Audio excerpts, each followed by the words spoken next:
And good evening, everybody, and welcome to the interview room on this wonderful Sunday evening. We're so grateful to have this opportunity to have the breath of life and to share that this evening with you as friends.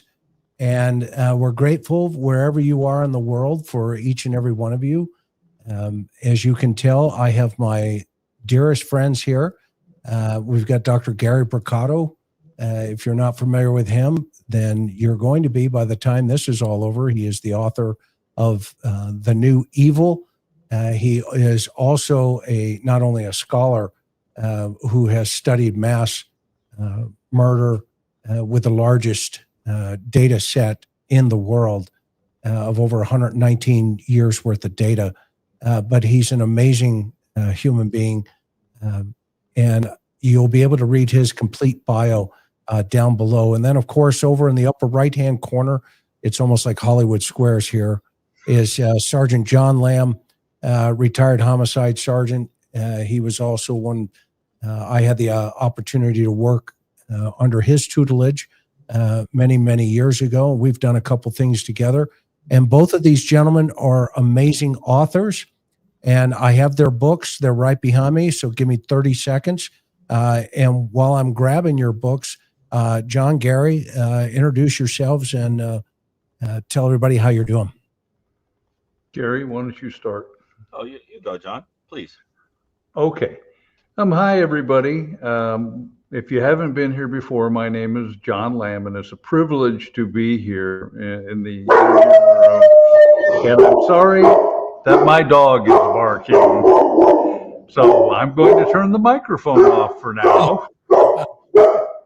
Okay, well, he does that. I've got The New Evil here. If you've not seen it, go out and grab yourself a copy. I've got this one here. This is John's latest book, Beach Blanket Bedlam. Both of these are, this one is hysterical. This one is historical. So you want to laugh and you want to get into the brain. Laugh on this one, get into the brain on this one with Dr. Brucato. So that's Stead with that dog barking in the background. That's Andy. That's John's golden retriever. Gary, how have you been real fast? Well, I mean, it's a nice couple of days, trying to enjoy some time with family. And so that's been nice. And, but I'm home earlier than expected. So I'm joining unexpectedly. Yeah, we weren't expecting. Gary and I talked and he was going to be hanging out with family. Yeah, it turned out here I am. But there have just been this endless developments in terms of stuff coming out in terms of Kohberger. It's from the perspective of people who are interested in violent crime and understanding the psychology of these people. It's a drip and a drab here and there, but basically, it's a sort of endlessly interesting in terms of seeing how somebody developed into this kind of a monster. And everything is a clue to it. And in many ways, I think reinforces a lot of what we've been saying for a long time about the typical pathways that people take to these things. And there are some features to this guy that I think are really unusual, that make him someone to learn from in terms of preventing future crime. That's about the only interest one should have in him, I think, is to learn to prevent future crime. Otherwise, he is a non-entity. I did want to say, before we jump into anything, that my heart has been heavy for days after the Minneapolis shooting. Yeah. It is worthy of its own conversation. As a mass murder expert, I have a great deal to say about it, but I just want to say that I have heard of a lot of horrible things in my day. That one was a special degree of evil, of darkness. And it is as bad as it gets. And my heart's been really, really wounded over that one. I'm sure you guys would echo that. But my prayers are certainly with those families, my God, and those children. And think of the trauma of what they saw, having to leave that church and crazy. It's unimaginable. Have you guys been haunted by it too? Well, I mean, I've just been I beside myself in terms of what's going on in this world. And Well, that's you know, just it. again, though, yeah, what are you going to do right now? I mean, we got to figure out what's happening. There's a level of desensitivity. Again, we can keep pounding on that, Yeah. that drum. Welcome from Perth, Australia. We've got folks from all around the world here. I want to also give a special thank you to our mods, Miss Sophia, Maui Girl, Mimi J2, Teresa M, and of course Laura and Teresa. Our prayers and thoughts are with your husband, who's been going through some medical issues. You are always on our mind, and we're so grateful that you take your time to be here. But one of the things that we ask here on this channel is you please do one thing, and that's share this around your social media networks and hit that subscribe and that bell if you have not done that yet. Everybody in chat's already done it. So if you want to jump into the chat, please hit that subscribe button. Okay, John, how have you been? We just heard Andy going 5150 in the background. Must be a cat in the house. Well, there are cats in the house, and Andy usually gets bullied by them. He's hearing something outside, and basically I live in a country road, and there are some bed and breakfasts, and there are some people who apparently are having nighttime celebrations or something. It's a gorgeous autumn. It feels like autumn, even though it's not September 1st yet, here in the Shenandoah Valley. So I've been doing pretty well. I've been working on the next book, Bring Out Your Dead, and it's just a delight to be here. Tell everybody where they can get your books real fast, you guys. Amazon, anywhere. And it's going to be down, the link's going to be down below. Okay, tonight's lineup. Are you ready? Okay. Tonight's lineup. Let's see here. That comment was towards the shooters. It wasn't directed at the panel. So that let me give you the agenda. Tonight's agenda, we're going to go over the body-worn camera, and John and I and Gary, John and I are going to give you our perspective in relationship to, that experience 1,000 times over, and Gary's also going to give some mindset, and then we're going to shift over into Bryan Kohberger's apartment. The photographs are out. I have them, and we're going to. It's going to be interesting to hear some other perspective here about, what Gary's thinking, what his schoolwork was showing, those types of things. So we're not going to play all of the body-worn camera video. I don't think it's necessary completely. It's like 50 minutes long. So I'll be kind of going through it. But we just want to kind of set it up. We want to thank Law and Crime for providing it on the internet. And so the first thing I think we always have to pay attention to is why we do what we're doing here tonight.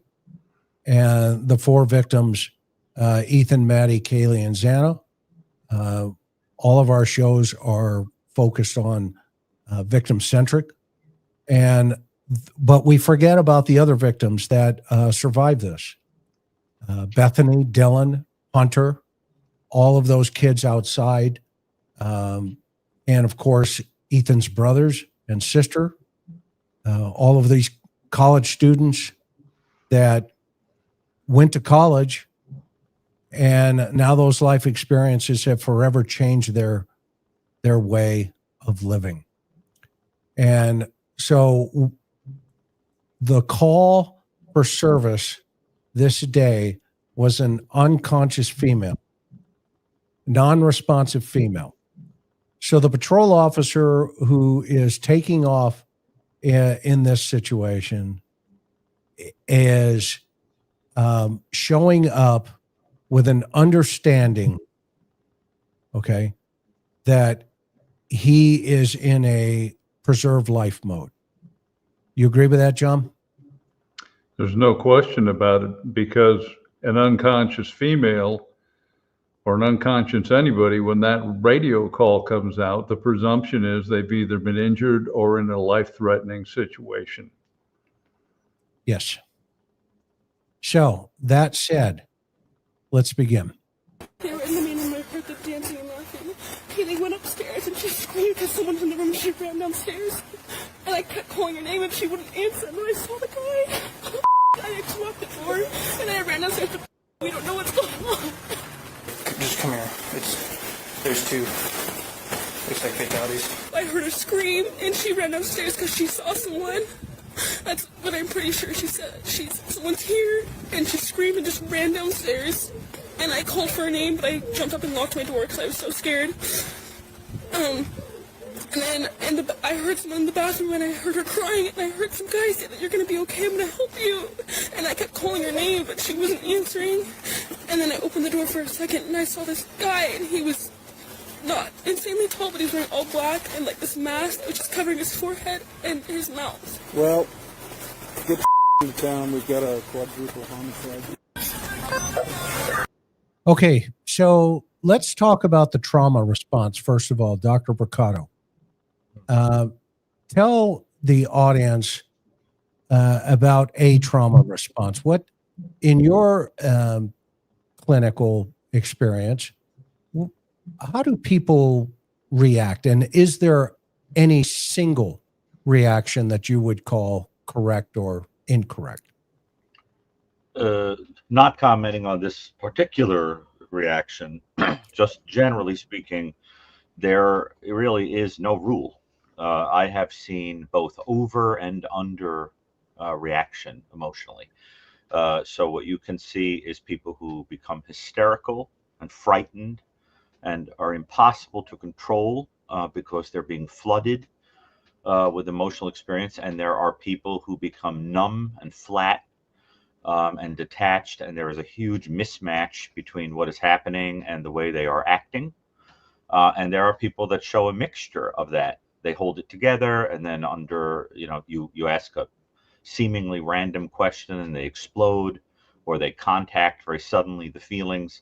In other words, the way a person handles a stress is unique to the individual, that person's makeup, what that person has previously experienced, their coping skills, the meaning they ascribe, how terrified they are, etc. And so I think it's very important to not judge the way that people react to a traumatic incident without understanding their particular psychology. There's no rule at all. Okay, John, eyewitness testimony. Now let's shift over to law enforcement. Let's talk about that traumatic response and how it impacts eyewitness testimony. Well, some of the things we know about people who have witnessed violent events or been victimized by violent events is that they tend to perceive the assailant as being larger, more menacing.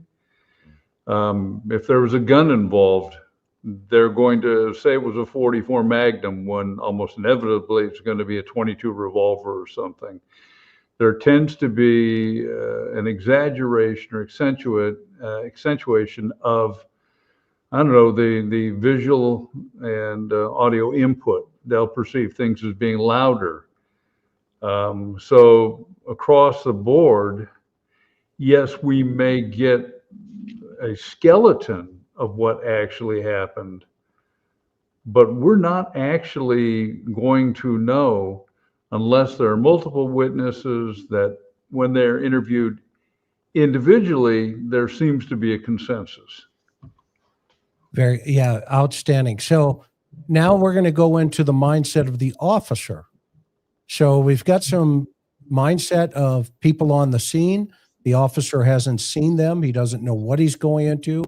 He's only getting information over his mobile terminal and or the radio through dispatch. And that information that's being relayed is there's an unconscious female. So if you listen real carefully, the officer has his country music on. Like it's just any other day in his patrol car. He's rolling up. It's a medical alert. And so his mindset is, okay, when I get there, I got to get my medic bag and I have to go into a rescue mode. Listen to the music.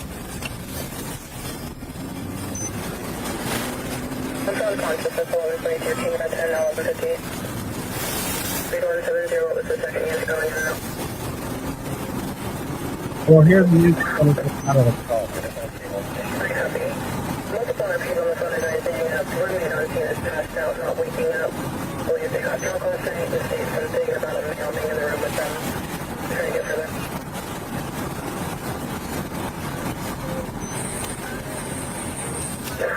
Come on, still I want to be around.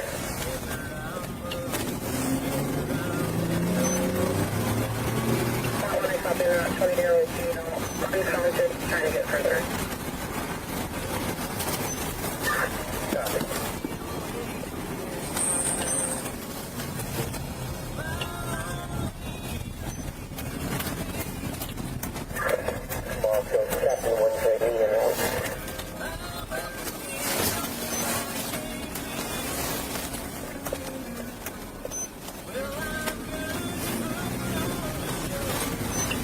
You can hear his music.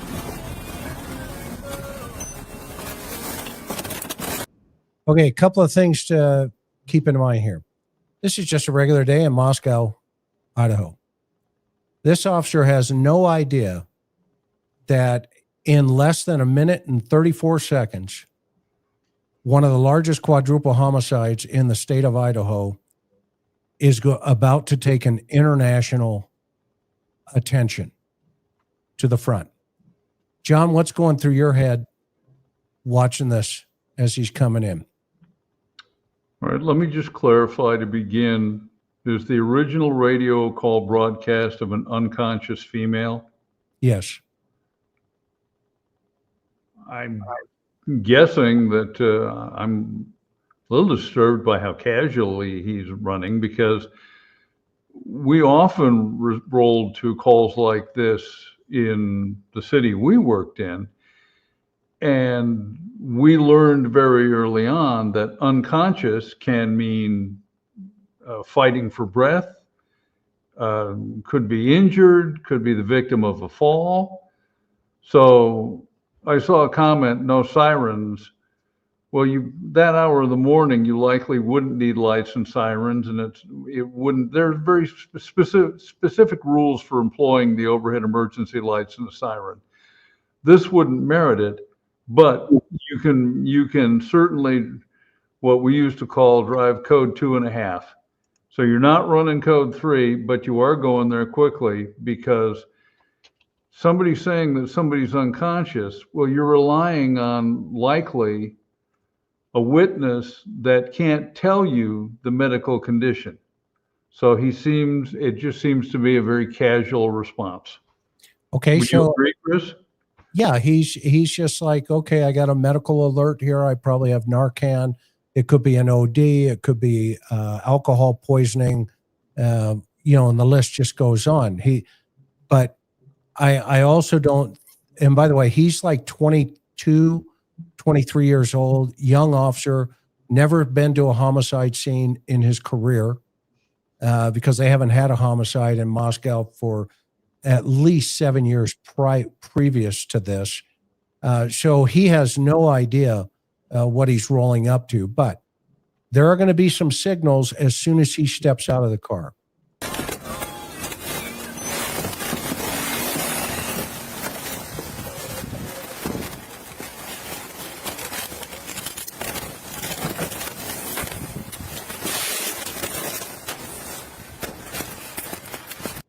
Okay, first signal. Everybody's outside except for one person. Okay. Why aren't they with the unconscious victim? That's the first thing you got to be thinking. Okay, because there's a couple reasons for that. Officer safety, there's all kinds of reasons for this. So that's the first thing that we notice. Where's she at? Yep, where's she at? Then we have 1, 2, 3, 4, Where's she at? and the person in the door. Notice the person in the door. Where are his hands?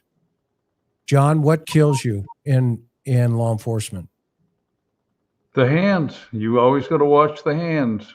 It And is you one. don't know if you don't see hands, because hands will kill you. It is one of the 10 deadly sins, is what we used to call it. So if you look at this young man who turns out to be Hunter, the neighbor, his hands are above his head and they're in a clutching position over his neck. This is a traumatic response to this thing is bigger than I'm comprehending here. Okay. That's the first thing the officer sees. And then if you see this young lady here in the blue shorts, her hand is up by her mouth and her other hand is tucked underneath her arm. And then if we look over to the right, we now know Dylan is standing out in the cold without any shoes on. Okay. So this is an overwhelming circumstance that is immediately presenting itself as this officer goes on the scene. Yes. You see his hands are above his head. This young man is seeing something or is involved in something, and he has no comprehension what's going on. There's adrenaline. Gary, what kind of chemicals go through the human body during the fight and flight circumstance? Well, when people are afraid, there are a few things going on. I mean, there are stress hormones that can flood a person, or transmitters that are associated with anxiety, with clarity of thought, with fear, so forth. And then in addition, you've got, your brain is sort of getting hyperactivated, right? At least in some people. So you can have rapid heartbeat, you can get sweaty, you could have panic symptoms, you could get, be showing a lot of motor activity, like you're moving around in a very nervous way. And then there are other people who show very little of a fear reaction. As a matter of fact, one of the interesting things about psychopaths is that some of them at least don't have those exaggerated limbic reactions to stressful situations. And some people think that's related to why they don't learn that certain things are bad, because their brain doesn't pair it with that scary feeling or a negative feeling. So you have a person who can, do something absolutely horrendous with absolutely no concern whatsoever about tomorrow, about the lives of the individuals, about consequences, etc. And, I'm not saying that Kohberger is a psychopath because I'm waiting for someone to assess him. But I'm saying that in psychopathic people, you see that. So it's interesting. In other words, there are a lot of different reasons why a person might get nervous or not get nervous in a scary situation. But one of the hallmarks of people that are psychopathic is that even in a circumstance like this, you might not show too much anxiety. I've got a question for you, Gary. Yeah. How many of these people who have encountered this situation, are any of them suffering, you think, from cognitive dissonance, that their brains literally are not being able to comprehend? Yes, they see it, but the reality of it is maybe not registering. This is a very important point, and one that comes up very often with regard to eyewitness testimony. And people who've experienced trauma, is that the way that information is being attended to and taken in can sometimes be altered. So you can have multiple people under extreme stress experience something and remember it very differently. Simple example, I had the experience in the past as part of a research project at school of interviewing people who survived 9/11. Now, I had also from some distance watched 9/11 happen, and people I knew died in 9/11. It was a very difficult experience. I was with children actually when 9/11 happened and watched it with them. The thing is, those, I didn't want them to look, but they saw. And the thing is, when you have a stressful experience, I learned that people don't remember 9/11 correctly. So people will say the weather was different than it was. They'll say, I knew as soon as the first plane hit that it was a terrorist attack, when it really took the second hit for people to know that. First, they thought it was an accident. Some of them will remember that they turned back to the building and wanted to go back in and rescue someone. And other witnesses that were with them said, actually, they were running. So, That's right. So the idea is what happens is that sometimes you misremember because the information is being taken in a distorted way. The memory structures can be extremely affected by being afraid. This is sometimes happens with trauma, that people can remember, be confused about what they're accurately remembering, or swear something happened that might be slightly distorted. Sometimes they over-remember meticulous detail and react to things that even vaguely remind them. But then you have this other thing that goes on where there's this, which is what John is talking about, this other thing. Let me give him a second to come back. This other thing that could happen is that you develop a cognitive dissonance where what happened at the scene doesn't match what you want to believe. So you distort your memory of it. Like the people who say, I went back in to rescue other people when you were actually running away, so that you remember it differently. A really good example of that is the literature that says that people have a tendency to misremember their SAT scores as being higher than they were, because it's very embarrassing for them to remember their actual scores.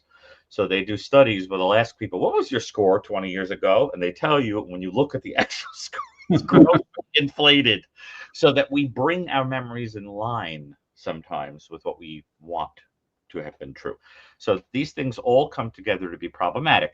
They actually, not to go too far afield with this, but they also open up a whole fascinating conversation we should have sometime, which has major implications for court and the contemporary world, about how attorneys are learning to toy with the notion that knowledge may not be that knowable because it's passing through the machinery of a human brain. And so maybe it's all wrong, right? It's this sort of the Kant philosophy that all knowledge is biased by having streamed through you. And therefore, how could you witness anything, right? And so that is used to enormous effect sometimes in the contemporary legal system. But it's a fascinating discussion about the relationship between being afraid, what you need to remember, what actually happens, and how two people can see something very differently when they're in the same room. And I find that extremely interesting and problematic from a legal perspective too. Yeah. So let's keep moving. So we've got Hunter at the door. We've got a couple of different perspectives where we may understand Dylan a little bit more based on what Dr. Brucato just said, where we got a pretty good understanding of what the officer's going into, young officer, seeing this kid at the door. We don't know what Hunter is feeling. However, we later learn that he actually went and checked the victims. We have photographs of the knife that he had grabbed from the kitchen. There's also appears what to be transfer on the table next to that knife. So that would tell us potentially that he, touched the victim and had some of their blood on him. So at that point, when the officer gets there, he's also going through a sense of relief that the authorities are here now. And he's immediately, you'll hear him start to shift into explanation of what he did, why he did it, how the knife got into the place, because he's maybe doing the math that there are 4 people stabbed in the room, but at this point he only knows about 2. And the cops see a knife on the table and immediately he points it out and tells them, hey, this is why that knife is there, i.e. I'm not the guy. Okay, I'm not the guy. So let's see how the officer responds, who still believes he's going into a rescue mode. And this is within 48 seconds. Where at?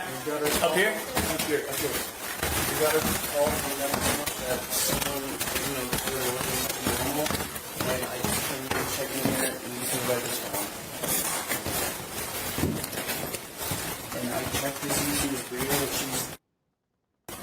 And I didn't check her yet, but I'm pretty... See, what people are missing, Hunter is saying, this is what I did. I went, I saw, and because what he's doing is he cannot comprehend what is going on here. This is in a few seconds here, this is going to be overwhelming for him. And when they bring him downstairs, you'll see him outside, actually almost on his knees in collapse, just overtaken by emotion. And then simultaneously, you're going to hear the officer also get taken over by emotion here in a quick second.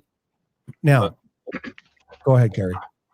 So I just, I missed the opportunity to say it, that scene that we just glimpsed of the drinking cups and the whole thing, if you know anything about the psyche of Kohberger, you have to imagine that passing that, seeing that, would have fueled him. The social activity, the idea of people having fun, the idea that he would have projected onto young women that they were being wild and drinking and having lots of fun and being out of control, the messiness of it, and that all the cups and things are left out. These are all things that for this kind of personality would have been like a fuel for the kinds of things that he hated about these kinds of people and how loose they could be in his mind. That is to say, how comfortable, how socially, how adept, how accepted, attractive, wanted, so forth. This was not a guy getting invited to too many drinking parties with red plastic cups. And so it's interesting to glimpse that and imagine him in that room and seeing that and how all this would add to that feeling. It's very interesting to me. But Very interesting. yeah. Mm-hmm. Okay, so let's keep moving. 13.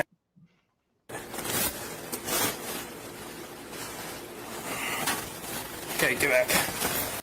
Okay, so the officer stood there for about 2 seconds, 3 seconds, did a visual assessment from the door. His report later reflected that.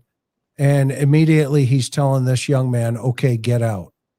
Now, in a perfect world, officers that have done this many times, we know that immediately this has gone from a rescue operation to a criminal investigation, almost immediately. And so what we would do is what they call command presence at that moment. And John, explain a little bit about what I mean by that so the audience understands.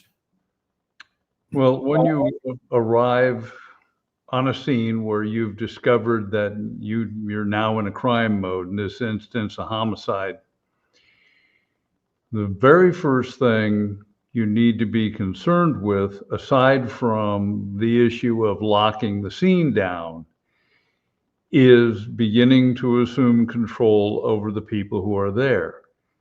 And you do that by exuding something we call command presence, which is you don't shout, what you basically do is you become a person in command of a scene, and it's not done in a panic manner or in any way that shows that you're uncertain of what you're doing.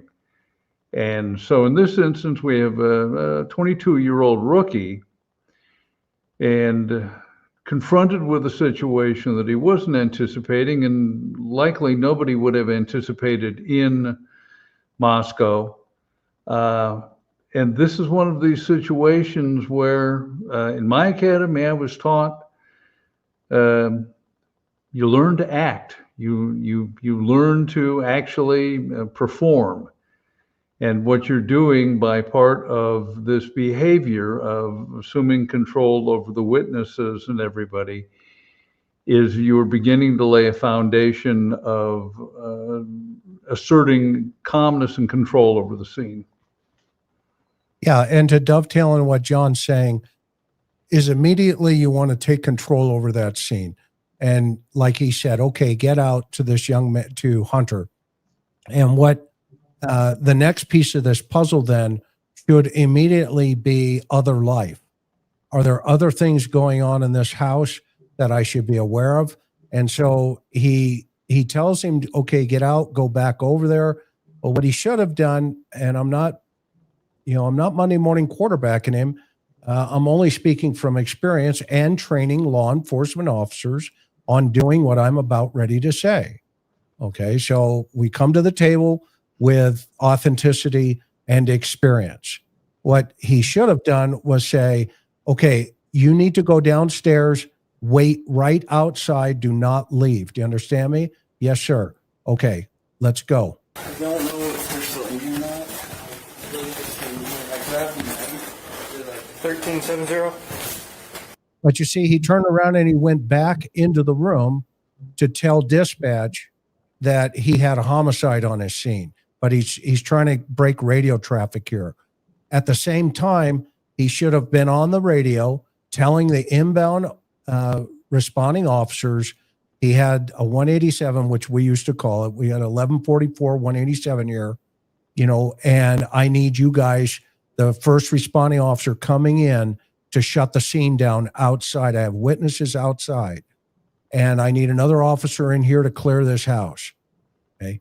Now, that's not a critique of what the officer did.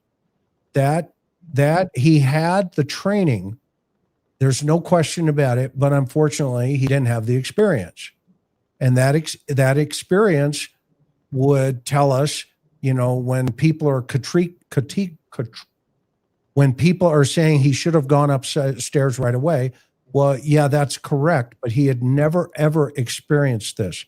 Okay. So the second officer is coming up the stairs, and this officer immediately goes into training mode and does everything right on target by telling him, slow down. Okay. And he shouldn't have left the house, though. Okay? They should have gone from the second floor to the third floor and cleared the house. And then they should have been on the radio, shutting it down with the incoming responding officer. Chris, you know why he's turned around to go back to that room? Hit me. He couldn't believe his eyes. Yeah, no, He literally looked in and saw a scene from a slaughterhouse. Yep. And the very first thing you should have done with the radio was clear the air for emergency traffic. Yeah, emergency traffic only. Code 33 is what it's called. You put that out over the radio so nobody else gets on. Yep. And the reason you slow down is because at this point, there are going to be a couple things that folks need to understand. This officer, literally within 15 minutes, has to make hundreds of decisions that cannot be wrong, because Ann Taylor will tear them apart. Every decision from this point forward has got to be correct. And so he's under a lot of stress, under a lot of pressure, and he doesn't understand it yet. Okay. Meaning he doesn't understand how critical every step is, every piece of this puzzle. Okay. And so, hats off to this young officer, from the get-go. And he's back looking in the room. And you can hear it in his breathing. See, instead of saying, stay back there, please, he should have said, get downstairs. I told you to go downstairs. Now he's stuck because he's overlooked.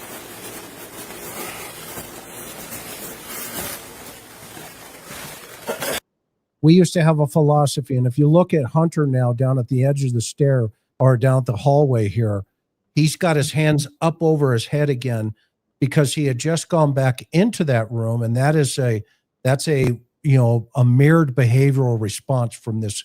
This is how this young man responds when he's overwhelmed here. You see his hands up over his head again.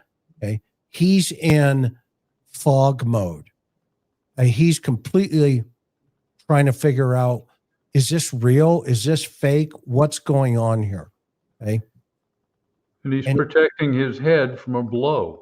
Yeah, it's metaphoric. It's a metaphoric posture, but you can go on, Chris. No, totally in shock.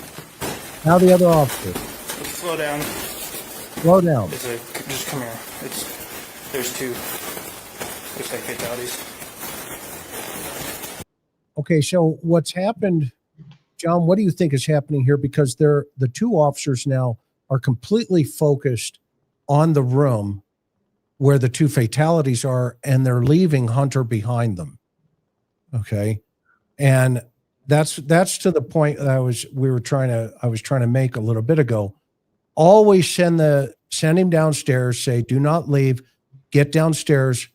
And then these two officers can go into officer safety mode, as well as check for other potential victims, okay, as well as the suspect.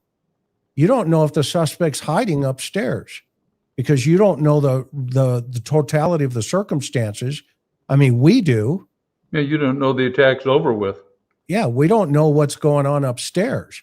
So they needed to go into officer safety mode and clear that house right away, which did not happen. One of the officers was left inside with Hunter while the officer ran outside to get crime scene tape.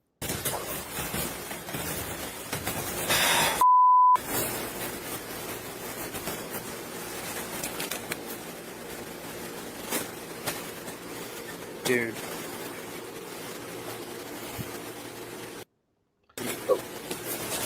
What were you going to say, Gary? I'll just make a quick comment. I think, to be honest with you, that Kohberger would have, I think, taken advantage of the fact that there was such a lack of experience in this place with this kind of thing. You know, the idea being that it would add to the godlike feeling that I come, you know, out of randomness and you don't expect it, right? And, you know, it's an interesting thing, Chris, you know, the way my mind free associates. But one of the things I thought about with the Kohberger case is it reminded me of a story I heard about Sylacauga, Alabama, a tiny little place that has a population of about 12,000 people now. What happened is in 1954, a woman named Ann Hodges was sleeping on the couch, heard a commotion, felt a little ping in her arm, thought the chimney had collapsed, and it turned out that she became the first woman in history to be hit by a meteor, which broke through the roof. And from that day on, she was national news, international news. The meteor wound up in the Alabama Museum of Natural History. History was made while somebody was randomly sitting in the middle of nowhere, not expecting it. And this idea of something just coming out of the skies and hitting you and changing the course of history is exactly what happened here. Yeah, this was literally the most random thing that could possibly have happened. Nobody would have expected it. And I think that adds to that feeling somebody like Kohberger would have, sitting there like Zeus, shooting the lightning down to strike someone. And I think watching, if he could see this video, he would love that they were driving along, not expecting it. Nobody knew anything. That means in the mind of someone like that, that for all of those times that he was driving around the house, looking at it, whatever, it was all undetected. Nobody expected a thing. And just think how powerful that would make this guy feel. Even now, that's why he came back, right? That's why he came back, to see what was going on. To watch what God hath wrought. Exactly. Yeah, that's it. You got it. So it's very, very interesting to think about it that way, Chris, that even if he could watch these guys going around, he'd be thinking, I could have done that so much better. Boy, what I could have done for law enforcement, you know, that kind of thing. Yep. And so here you now have two officers who are going to verify each other's observations. That's basically what's happening. They're both in this, you know, shock mode, for lack of a better term. I mean, it's, I don't know any other way to describe it, because neither of them have seen anything like this. Now, mind you, we're probably 6 or 7 hours into this. These victims, rigor is setting in. The blood is probably dried. Yeah, postmortem lividity. Postmortem lividity is setting in. And so they're seeing things not as they actually, occurred. They're seeing it's, the one thing you'll always sense in a homicide scene are two things. One, the silence that is in that room based on, unless there's radios, lights, TVs. Okay. And then the second thing is the smells. that take place. Smell the blood. Smell of blood. There's just all kinds of stuff that take place right away. Both of these officers are now stuck in the middle of this horrific observation, but they have a job to do. They are professionals. That's what you pay us to do in the day. You don't have time to cry in court. You don't have time to, you just don't have time for it. You need to lock it down, shut it down, and tie it up.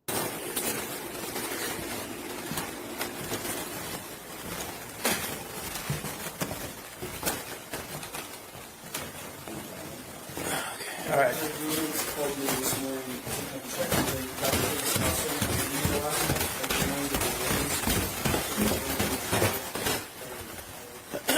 Okay. Nobody's allowed to leave for now. Okay. Okay, so now he comes outside. You've got the other 4 college students. Okay, a trick. If you're listening, officer, in the future, in your posse box, have witness statements, forms. Separate all 4 of these kids, including the one who is in the building, and give them something to do. An unoccupied mind is a devil's workshop. Hand them a piece of paper and a pencil or a pen. Okay. Always in the future, officers, carry a half a stack of witness forms. Separate them immediately. Say, okay, everybody follow me for a second over to my car, because what you're doing there is you're pulling them outside of the crime scene. Okay. Because where they're standing there at the cars is still inside the crime scene. Now you have to give them something to do. Okay. You're going to get to the statement with Dylan in a couple of minutes here. But personally, I would have pulled them out to the street, gone into my posse box, which I've done 100 times. I had a bundle of pencils and pens, right, John? Here you go. Here's one for you. Here's one for you. Here's one for you. Here's one for you. Here's a pen. Okay, everybody separate, find a hard surface, write down what's on your mind, what you saw, what you heard, what you think happened. Make it truthful. I'll be right back. Begin. Just stay here for me, please.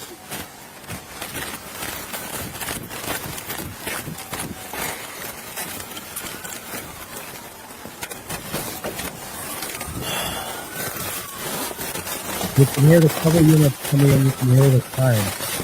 It's metal. You know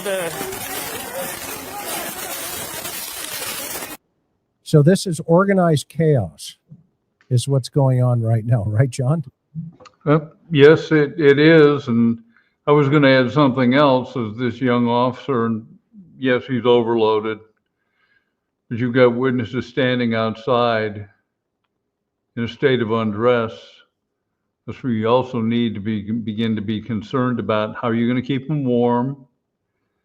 You've got to be concerned with actually their physical well-being too. Which and that may be unreasonable, because the first thing they should have done was they needed to clear the rest of that house. That's right. That They building. haven't. Yeah, they're the officer is still in there with Hunter.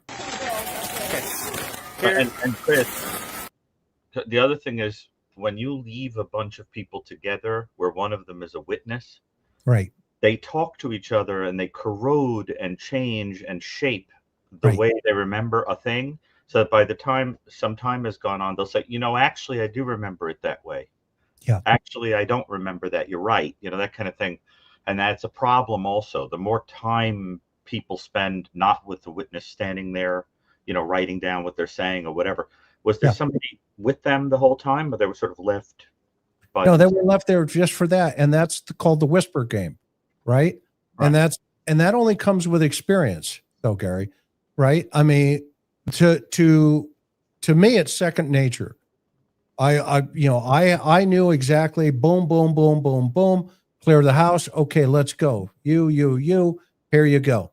and you keep them away from these two kids, looky-loos coming in because they know the folks inside of the house. Well, these two now are going to taint, to your point, the other kids, the other 4 kids out there. That's why you want to preoccupy them right away. And you want to get the RP, which is Dylan, the reporting party, and say, okay, are you the one that called 911? Yes. Okay, come here. Set her in the backseat of your car, or have another unit pull up, set them, start separating them completely, putting them in, containers, for lack of a better term. Okay. And so, he's doing the best that he can based on the totality of, like I said, his experience, not his training. His training is kicking in, but his experience level hasn't been to this type of chaos before. Maybe a loud party, maybe an unconscious, kid where they threw Narcan on them, but not dead people inside the house who are also of his same age. Even look at this girl here to the right. She's got her hands up over her face, up by her mouth. They've blurred her out, but she's in shock too, and she hasn't even been in the house. Okay, so this is an emotional response that's really starting to take off. Okay, and you can control that just by immediately taking command presence and taking over. But can you guys, Chris, do you guys think, from a law enforcement perspective, do you think, now I'm not casting any aspersions at all. I don't work in law enforcement, so I can't comment on how people do things. But do you think that there was a perhaps unconscious or quasi-conscious bias towards thinking this was not a homicide situation, that you're going in thinking this is going to be something else? Because some of these, the way this was handled, suggests thinking it's going to be a rather routine matter that you've handled before. But once you, what is the tip-off that would have made these people say, oh, wait a minute, there's something else going on here. We better change the way we're handling that. Because, you know what I mean? It looks like until you got into the room, you wouldn't have realized this was a homicide situation. Gary, the way these people are behaving when you arrive, this stands out. This should have been a huge red flag. This is not the way people behave if someone's passed out because they're drunk. Great point. They're standing out in front, and they're immobilized. And unlike most crime scenes where we get to, nobody's volunteering anything. Nobody's telling us. It's like everybody is in a state of shock. And all I can attribute is that this young officer had the training, but the ability to recognize people in a group like that, you learn that. When you're dealing with people regularly, you begin to recognize that what you're seeing is a response that is atypical for the situation. Well, did you ever have the instinct when you got to a scene? I haven't been in there yet, but something really bad happened in there. This is a murder. Oh, yeah. You've had the gut instinct. Oh, yes. But again, I'm not talking about when I got out of the academy or even when, I had a year on the job. We're talking about, and part of this is it's not merely an element of, I'm on the job long enough to pick it up. You also have to be willing to actually school yourself in this. And in my background, I did a lot of reading on body language and neurolinguistics. And so you would begin to recognize these behaviors, and the other thing is, you go to enough calls, and particularly where Chris and I worked, there were violent calls pretty much every night, multiple. You begin to get a sort of a template for how people behave. And when they don't behave that way, you think one of two things: either there's something really bad in here, or one or more of the people that are here are crooks. So you have to balance that out. That's fascinating to me. I mean, Chris, have you ever had the instinct, gotten to a scene and said, oh yeah, this is a homicide? Oh, absolutely. That kind of thing. Yeah. Before you not necessarily a homicide, but we used to call it DLR. Doesn't look right. Mm-hmm. And that's what I'm saying. This is a DLR. When you roll up, and the officer, again, he's in this He's in this rescue mode. Okay, what do I have? He's thinking, okay, well, what did dispatch tell me? He's reading his MDT. Oh, it looks like an unconscious female. Okay. However, the 911 call early, which he doesn't have access to earlier, right? You have the witness trying to say, well, hey, I need to tell you about a guy in the house at 4. Okay, fine. But the dispatcher, also, you can't blame her, is only thinking about how do we preserve life. You're telling me there's somebody unconscious in there. Do you have a defibrillator? Yes, I do. Well, okay, you got to go look. So we don't know. Well, we do know that all 4 of these kids went upstairs and at least saw Xana in the hallway. Okay. Now think about that. If you've never seen a dead body in your life, which I would submit to you, probably the majority of these kids haven't. Okay. And you've never seen, blood spatter on the wall. You've never seen a body in rigor with lividity setting in, she could have been in there like this, locked up. We don't know what her positioning was, because remember, the body, it locks into the last position her heart stopped. And the moment their heart stops, that's how you're going to find them. Okay. And so these kids are already in shock. And we've heard it 1,000 times with Dylan go, I don't know. That's totally normal. Yeah. Totally normal for what the totality of the circumstances are. Because think about the law enforcement officer who's trained to run into the fire, for lack of a better term.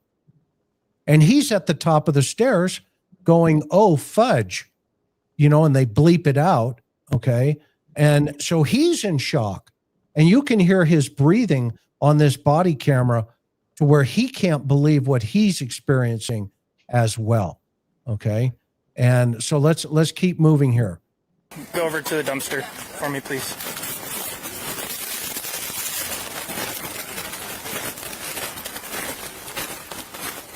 Now, I want you to pay attention to Hunter over by the door. And this will tell you all you need to know. Okay, let's clear it. Right there. He is in total collapse, that young man. And the officer at the door is now going, hey, we haven't searched this whole house yet. We need to get on this search here. Okay. I would have, again, what I said earlier, you take control immediately on the second floor and say, son, do me a favor, get downstairs. Do not leave. Just wait downstairs. And then you say, this guy, as he's coming up, hey, we've got 2 fatalities in this room. We need to clear this house right away to make sure. Okay. But at least they got to this point. But look at the emotional stress Hunter is going through here. Thanks for... Look at his head is down between his knees. Okay. And he is in shock. He's in shock. The other officer's doing great things as well. He's on the radio telling inbound cars, hey, what he should have been, I hope he said, shut the scene down from the street, lock it down both ways, okay, and across the front yard.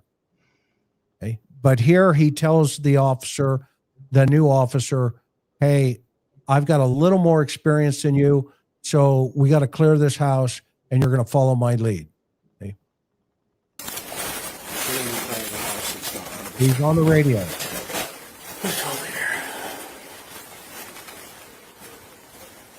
We used to say you can't outrun the radio, no matter what. And that radio, that first officer, believe it or not, that first officer is in charge right now. Right, John? The first officer, it's his scene. That he should be telling people what to do, where to go, how to get there. Okay. I'll just start down here. Police department.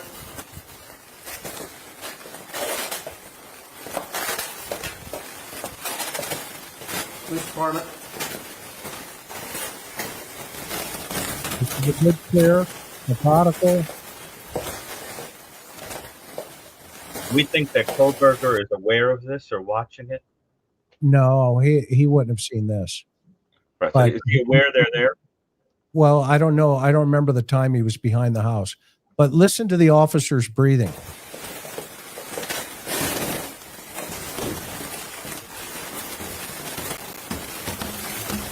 Moscow Police Department, if you're in here, announce yourself. Now let's think about this for 1 second. Dispatch sent 4 college students up those stairwells on the 911 call. Bethany or Dylan says, come on, you guys, we got to go check. So at least 4, maybe 5. 4. That's the first time they go up those stairwells. Now you had the first responders go up those stairwells with 3 people, Hunter and the officer, 2 people. That's 6. So I'm going to keep a list here. That's 6 that go up. They go into the room now. This guy shows up. That's 7. Okay. Now they're going back up again. That's 9. Okay. Why am I doing this? Because, John, how many times have we shown up and patrol has said, oh, man, this thing is tight. You know, we got 1 egress in, 1 egress out. We're all good to go. Okay. But in reality, right now, you've had 9 human beings potentially trample on evidence. Moscow Police Department.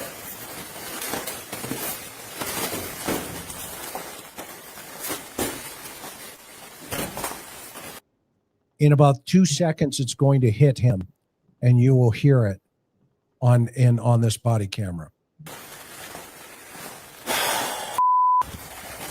Right there. Clear here. Going up.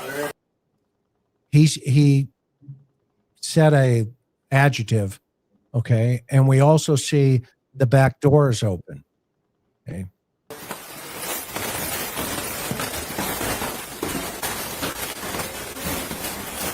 Police Department. 134 going up.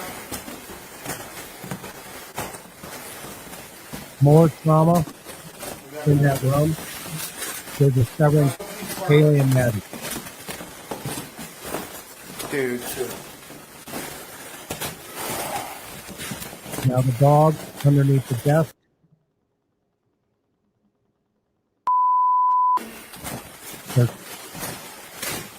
They can't believe what they're seeing.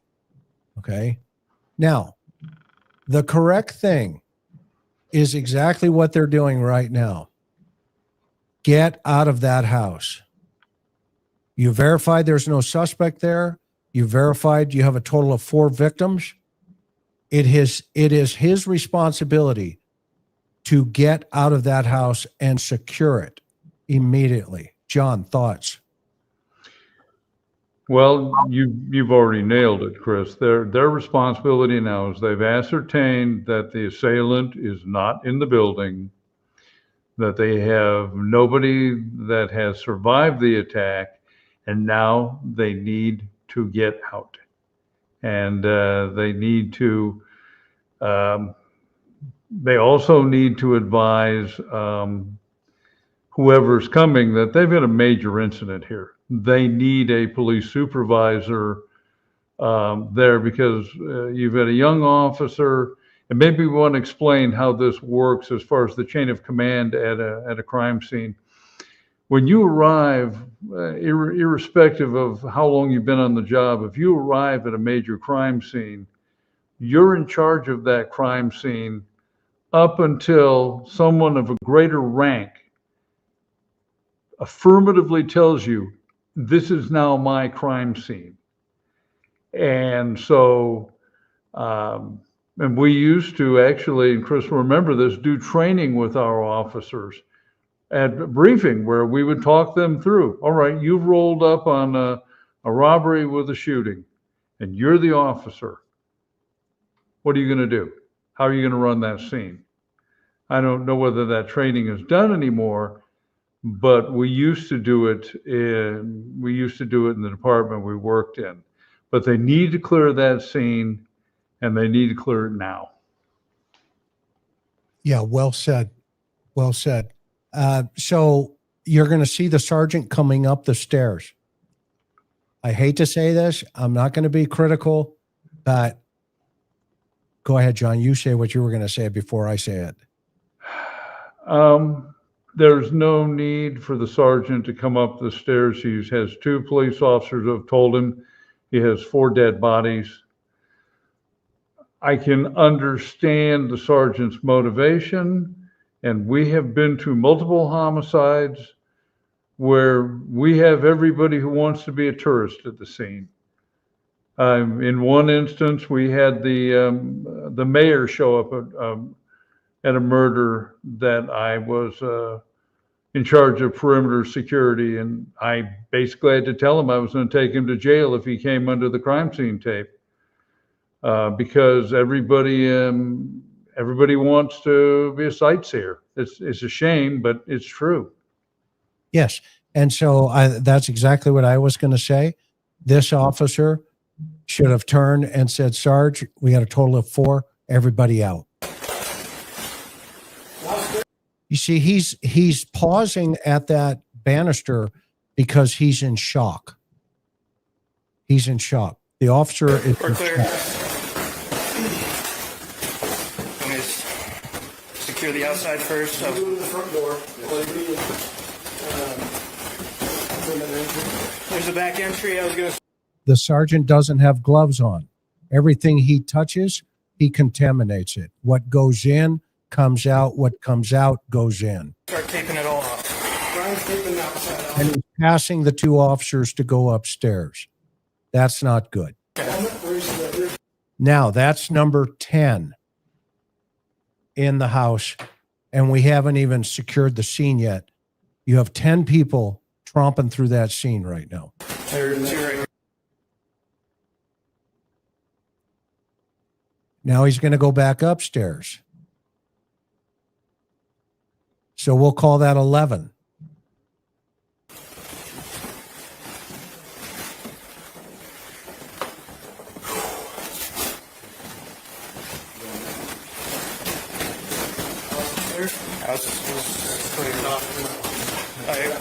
I got in there. Shut the door in there. They're locking in the dog. Murphy was in the house. The dog, they took a picture of him underneath the desk. And the sergeant comes back in to get the dog. We'll just call that 11.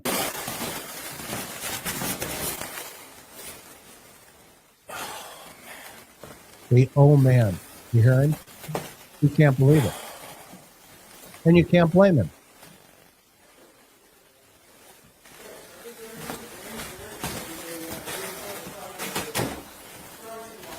Just like that, a meteor crashed through the roof in the middle of nowhere in Alabama.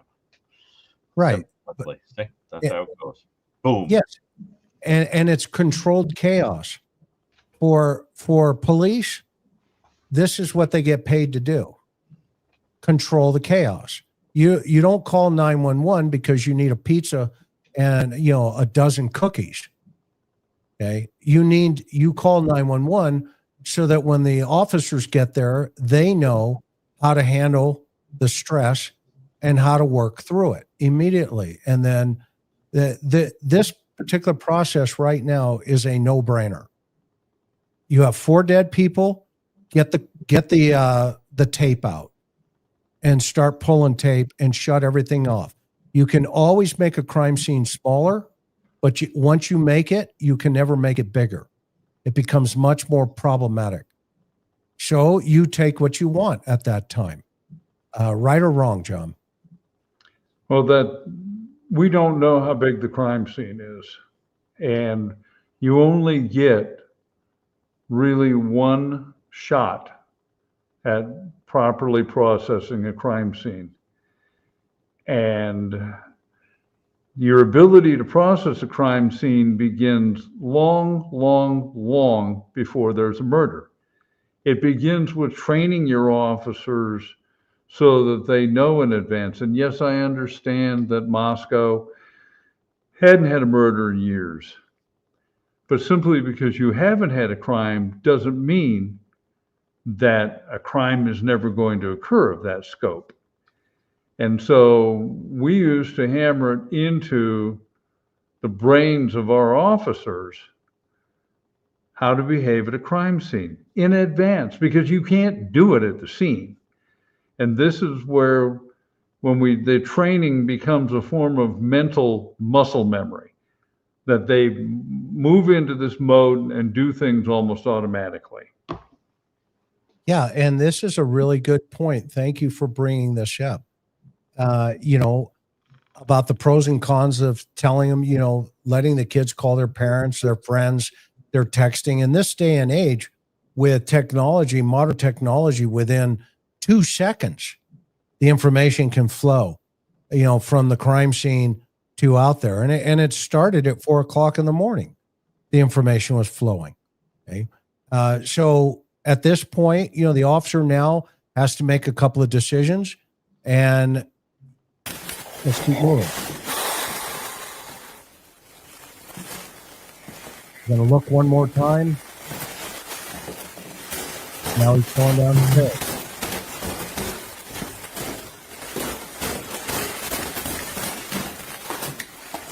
The supervisor is there at the top of the stairs. And by the way, I did a video where he's on the phone and whoever he's calling, his boss, he says WSU is going to be impacted. So he's already notifying Washington State University. And at the same time, he's going in the back now. They've already done that. The first clue you get that it's been a while is that right there on the trash can, the dog pee. That means that dog was wandering at some time, because that dog pee is still on the side of that trash can. So that means Murphy, the dog, may have been wandering for the 6 or 7 hours during this event because the door was open. But we definitely know the dog came outside because there's just pee on the side of the trash can.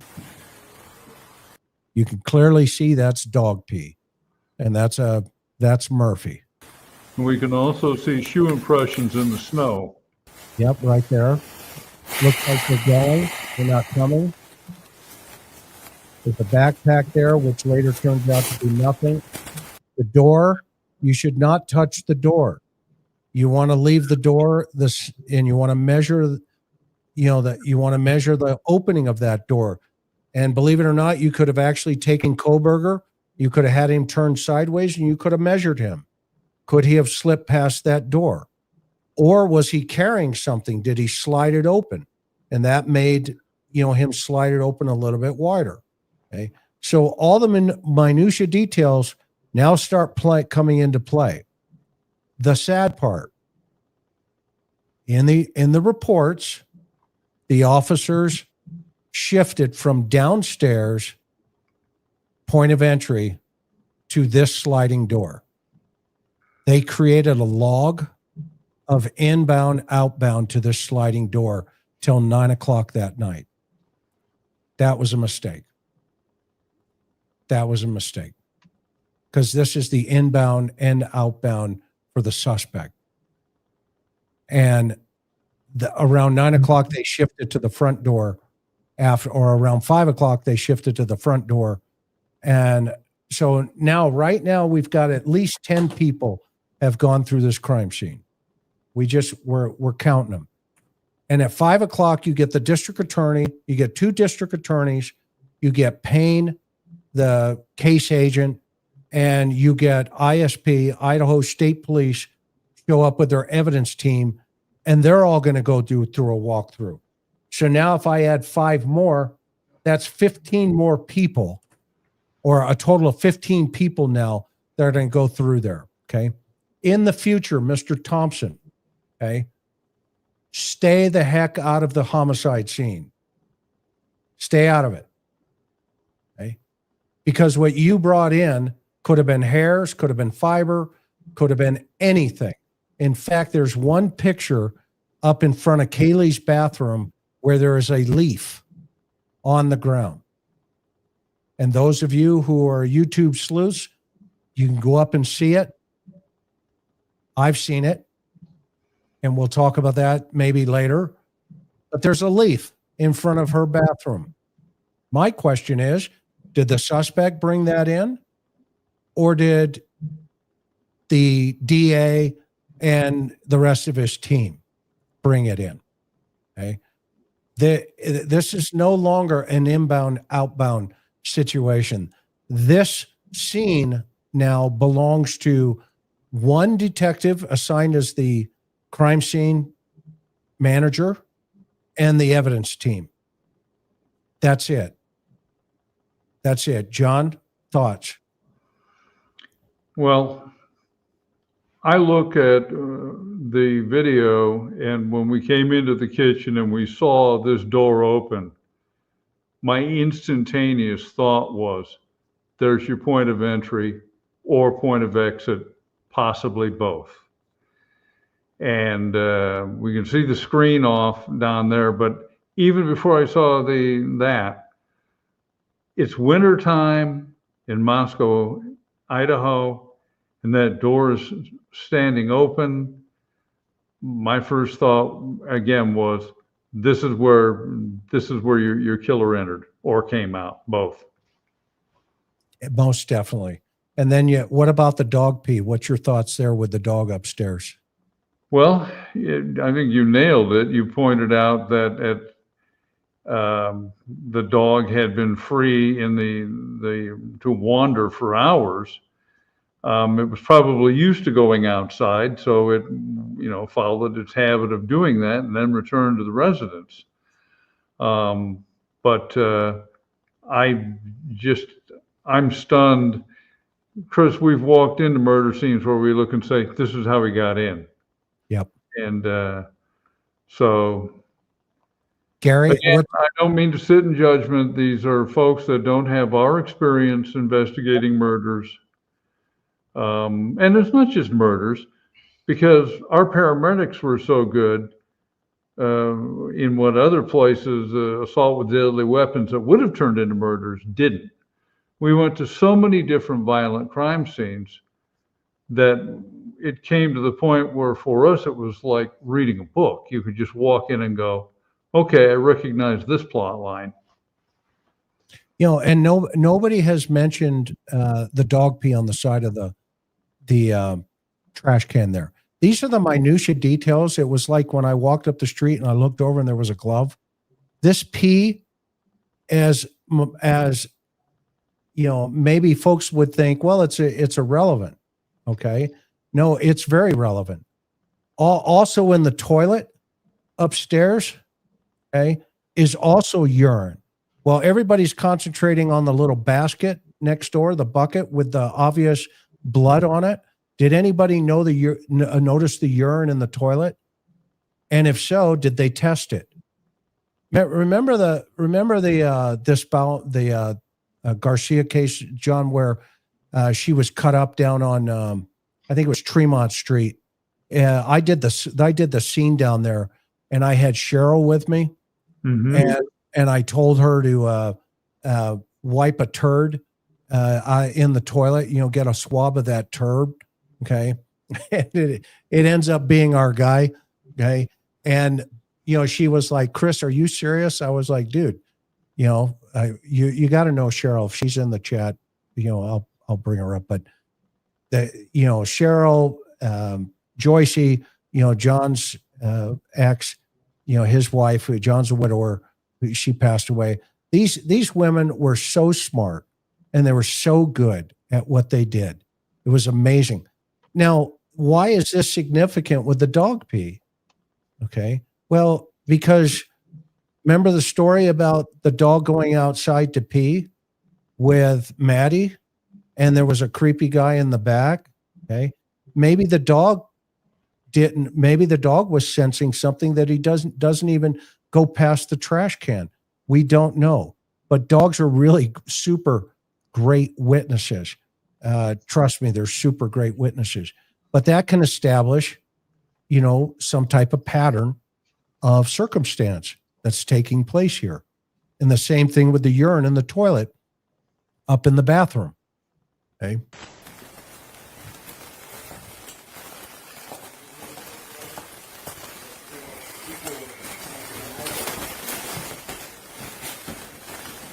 Here's number 11. Plus 5, we got 16 now.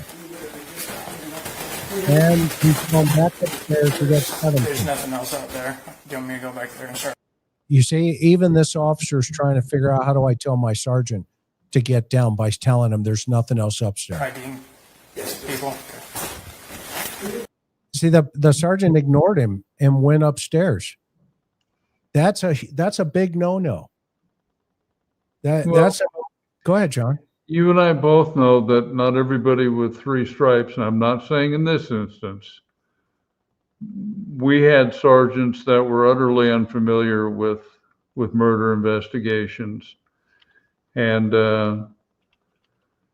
who knows what he's thinking. But yeah, the officer clearly is attempting to tell his supervisor, there's nothing else up there. We need to clear the scene. Exactly. Yeah.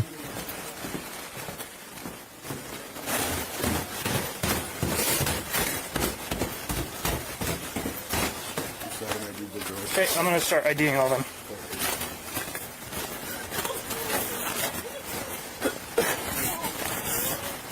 Okay, now we've got the clump of witnesses across the street. That's not, could it have been better? Of course. Was it? No. Okay. However, it is what it is. I'm not going to go into Dylan's comments or statements on this particular stream tonight. I wanted to go over those kind of things right there. And now I want to shift real fast. We got 3,300 people here, and thank you so much for being here. If you've never seen this book, it's called Beach Blanket Bedlam by John, up in the upper right-hand corner. And this book is Dr. Gary Brucato's The New Evil. Both of these are fascinating reads. You have to get them on Amazon, the links below. But now we're going to get into Bryan's mind for a moment over at his apartment. And I could have thought of nobody better than to have Dr. Gary Brucato on to talk about some of these books, as well as some of the things that we're going to see here in Bryan's apartment. Okay. Oh, and by the way, I counted a total of approximately almost 20 people had stomped through that crime scene before it was fully processed. Now, question, John, do you think Ann Taylor would have had a field day with that? She would have been remiss in her duties as a defense attorney to not basically begin at some point early on with a questioning of, have you ever been trained in how a major crime scene is to be handled? And then take each one of them apart like a cheap watch. They would have to, and everyone would have to explain. And ultimately, one of the questions would be isn't it possible you could have left evidence there? Well, there's no other answer, but yes, it's possible. You can't say for a fact, no. So, but again, this is something that comes with experience. And you say that 20 times in front of a jury, 20 times. Everybody that walks into that room or into that house is immediately not telling the story of Ethan, Maddie, Kaylee, and Xana. Because the defense attorney is going to tell the story of Bryan Kohberger. And every officer, maybe in the future, from now on, like John said, this is not a tourist attraction. And all homicide scenes or all death scenes should be handled like a homicide scene until you know differently while you're there, because you are going to tell the story of these 4 victims. And the fact that that sergeant went back upstairs to do whatever he was going to do on the phone to tell everybody what he's looking at and what he's seeing was irrelevant, in my opinion. And he, you know, I hope he learns from that mistake, because that was a mistake, because the killer was thinking about this kind of stuff. The killer was thinking about this kind of stuff while we're running up and down the stairwell as police officers. Now, one of the most interesting books here, Gary, is Unsafe in the Ivory Tower. Tell us about your thoughts on that particular book. I know you looked it up. Well, there are a few books here that are, you know, that are old friends, you know, to me as somebody who studies crime. This is a book that I had heard about when when we saw the cover and saw the name. I said to you, "Ooh, that one rings a bell." I remember that one, and it's very interesting that book is about the sexual victimization of college students, and I can't help but wonder. I mean, I would love to know if that was part of a curriculum for him, and if it wasn't, it's a very specific thing to be reading about, and I would sure love to know what the bookmark is, what the bookmark connotes, and that would be very, very valuable. It's a shame that it looks like these books were sort of splayed out like this. I would like to have seen how they were arranged, which one seemed more important, which one was at the top of the stack, things like that. But we can get that for out, you. it changes things. We can get that for you. Oh, good. You have it before it was all laid out? Yep. Very good. Look at right this. Yeah. That's how it's laid out. On the floor? On the floor to the left. Now, let me see if they pulled them out of the cabinet. Nope. That's how they found them at the crime scene, right there. Yeah, interesting. So in significance, where does that one? I don't see it in the stack. It's down at the second to the bottom there. Interesting. I mean, I think we have to find out if these are things he was reading for school. I mean, that's the whole thing. And then we find out that something is not part of the curriculum. Then it becomes especially interesting. But all of a few of these books are pretty well known. I mean, for example, America's Safest City. That's by Singer, I believe is the author's name, if my memory serves. And that one is about, I think it focuses on Amherst in Massachusetts, I think. Yes, Amherst, Massachusetts, Emily Dickinson town. And what it's about is about how you could come from a suburban place where there are more resources and be less likely to commit violent crime than somebody growing up in an impoverished place. If he was not reading that for school, it's a pretty interesting thing for him to be reading about. In other words, we have to know what was required and what wasn't.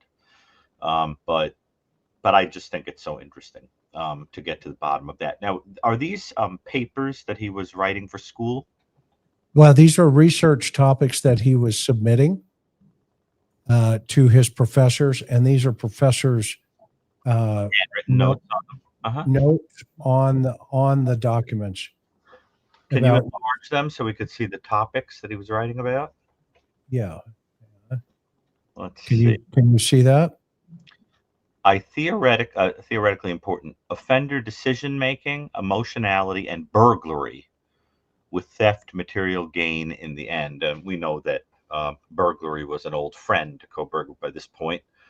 He had been fueling his drug habit with burglary. Interesting that Bundy, whom I'm convinced he uniquely studied, was also a master burglar for some time and used those skills in inveigling himself into houses. But I just want to read his writing. I want to get a sense of his intelligence and the kinds of things he thought about. Let me just see. While an analysis of criminal behavior under the lens of the rational choice perspective considers the intuitive notion that offenders weigh costs against benefits when committing crimes, not all criminal actions reflect a rational instrumental process. For instance, crimes of passion involve reactive violence, which manifests due to intense emotional arousal, confounding notions of an exclusively cold criminal calculus. Okay, so in other words, just like we did in the New Evil, he's suggesting you have to make a distinction between emotionally driven offenses and offenses where you think through that there's going to be a clear thing you're going to gain. And of course, what a person like this would point out is that there are some offenders where the gain is so fantasy-based and so unique to their psychology that you wouldn't from the outside understand what the gain was. And as a consequence, the notion of motive would confound you. Now, this is actually something that kept going through my mind looking at the way they were looking at the crime scene. Because to me, because of the background I have, if I saw 4 dead people and 3 of them are conspicuously attractive young women, the thought would be occurring to me, is there a sexual component to this? Should I be looking for something sexual here? But perhaps that's not the way that people are thinking when perhaps they were taking the instrumental kind of there's going to be something more practical about this, whatever. Bryan Kohberger's own theories and own work get right to that. I mean, one almost wonders in some perverse way if part of his motivation was just to drive this point home. Interesting. Look at topic number 2, an exploration of the training needs of officers conducting digital forensic examinations. Let's see. The utilization of technology prevents a proliferating and multifaceted aspect of daily contemporary life. He writes like a robot, Chris, reflective of its ingrained nature in many elements of contemporary life. You know how there are some people that write where the goal is for you to understand what they're talking about? And some people write in such a way that they use these very long words where it almost seems like the point is to be smarter than you and you don't know what they're talking about. In Latin, they had a word for that, which we've adopted. We say sesquipedalian, and that means 7 syllables. It's a word that means you use words that are too big, that are 7 syllables long, so people have no idea what you're talking about and you sound intelligent. Well, that's how this comes across, as kind of sesquipedalian. And let's see, it says. Well, I think this is a really interesting word. That's yes. That's circled. Uh-huh. To your point, maybe he selected this area. Uh-huh. Because right there he says are undertrained. Yeah, that's what I'm trying to say. There's a quality of that. If you were going, let's just say, and I think his motive was sexual and fantasy based, or at least quasi-sexual and fantasy based and misogynistic. But there does seem to be this secondary thing that this seems to be a guy who fancies himself a kind of a scientist who is interested in how people respond to crime and experience it. We know he was studying that. And it almost feels as if to prove his own theories, he would have to pick a place that was in the middle of nowhere where law enforcement wouldn't be prepared for a person who's motivated in a way that's totally unusual. And, it's very interesting. Go ahead, John, please. This part of his behavior to me is reminiscent of the Leopold and Loeb murders of the 20s. Yes. Where they viewed themselves in this Nietzschean sense that they were supermen. Right. And for those who may not be plugged into, and for those of us who are aficionados of murder, Leopold and Loeb, as I recall, it happened in the Chicago area, were both college students, brilliant, and they came to view themselves as superior to, they believed in Friedrich Nietzsche's view of the Superman, and therefore rules didn't apply to them. And they set out to commit the perfect crime, was the kidnapping and murder of a little boy. And they even came out and helped the police. So I'm seeing some of this sense of the other thing is the Wile E. Coyote super genius. He thinks he's a super genius. Right. But what I'm reading here with his sentences are passive sentences that he's just interlarded with big words. He's not as smart as he imagines himself to be. No, it's a compensation, just like that knife was. compensation for his utter inadequacy, which I'm sure was present. But just to be clear about something, we have, as always, we've got people in the audience saying that we're not following the evidence because they said there was no sexual component. Now, let me clarify something. First of all, what the prosecutor said was essentially that no sexual act was committed, not that none was intended, not that there weren't undertones, etc. There is a failure of imagination on the part of people when it comes to sexual crimes, that they don't understand that a sexual element could be anything from watching people voyeuristically, taking things from the home and achieving arousal from those things, experiencing godlike power over people by dominating them, controlling them, subjugating them, etc. And there can be no question that there is a sexualized component to this on some level. The choice of weapon, the viewing of violent pee, that we know was present on the phone, etc. So no, I do not think it shows not following the evidence that we say that. But Chris, don't you think there is a sexual undertone to this offense? Well, here's a case he cites as casework that has, let's see, committed sex acts, oral sex, killed one of her cats, yada yada. I mean, nothing to see here. Move along, right? And even the professor's like, okay. This is an interesting one. What's the issue? And they talk about it, but there's a lot more going on here. That careful of flowery language. There you go. Translation: stop being so sesquipedalian. Make sure to adjust your aim and be based on gap, which also need to emerge from burglary. It's funny, right? I mean, he didn't think he needed to read burglary literature. He had lived it. He had lots of experience of it, right? But most of us have to read about it to know how to. Right? What'd you say, John? I said Coles to Newcastle. Right. He's been there. It's old hat.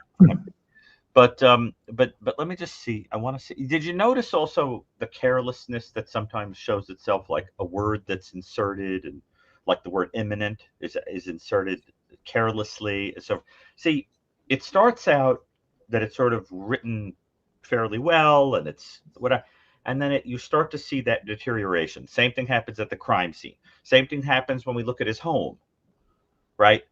There's a difference between what things look outside the cabinets and what they look like inside the cabinet. You get the sense of a person who is to the world trying to look organized and put together, and under pressure deteriorates. When angry, deteriorates.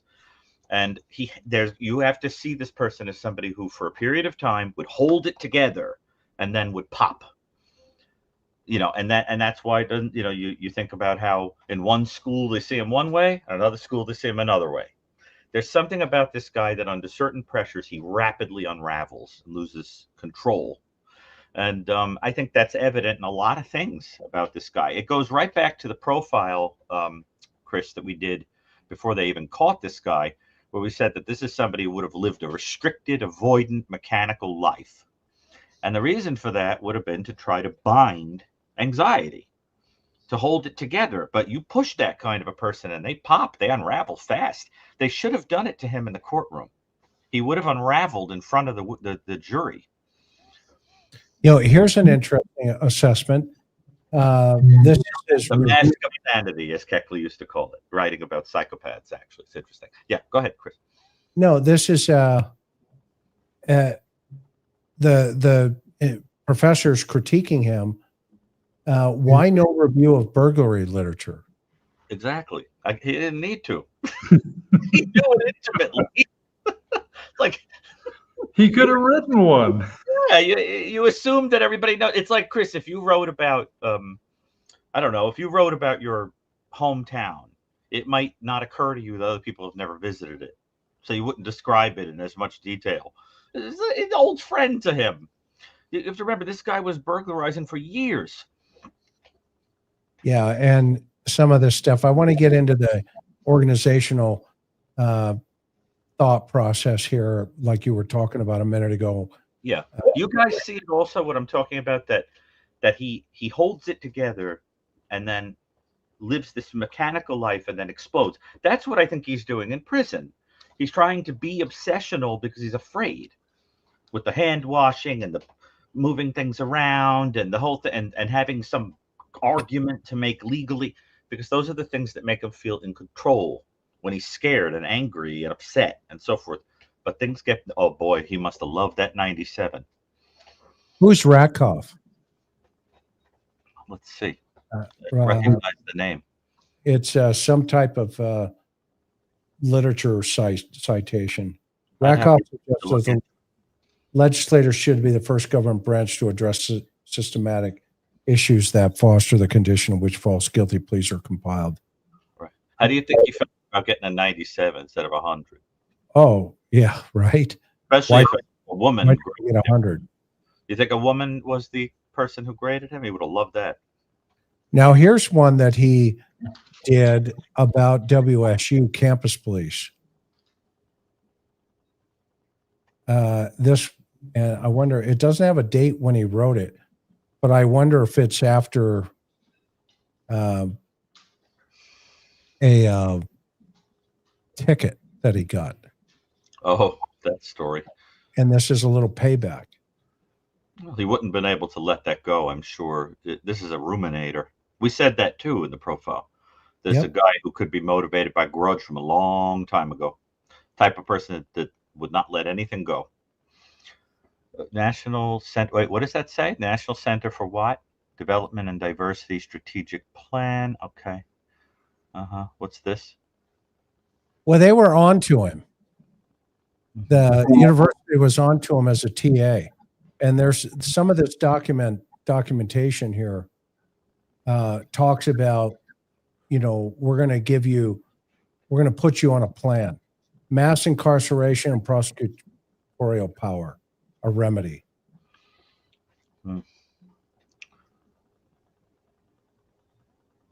What does that say? What is the comment, Chris? Good?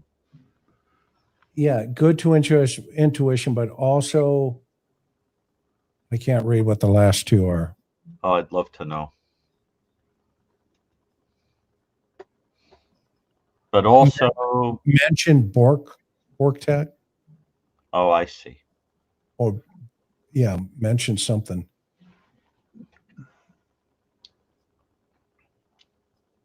And by the way, if you're just joining, Gary and John have not seen these. I literally dropped this on them on the program. Yeah, unfortunately, some of them are upside down, but let's. Yeah, I'm flipping them around. Yeah, it's the same paper. But it's very hard to imagine how this guy would have reacted to being criticized or having edits, or, it's Yeah, I want to get into his kid. Yeah, can we read that, Chris?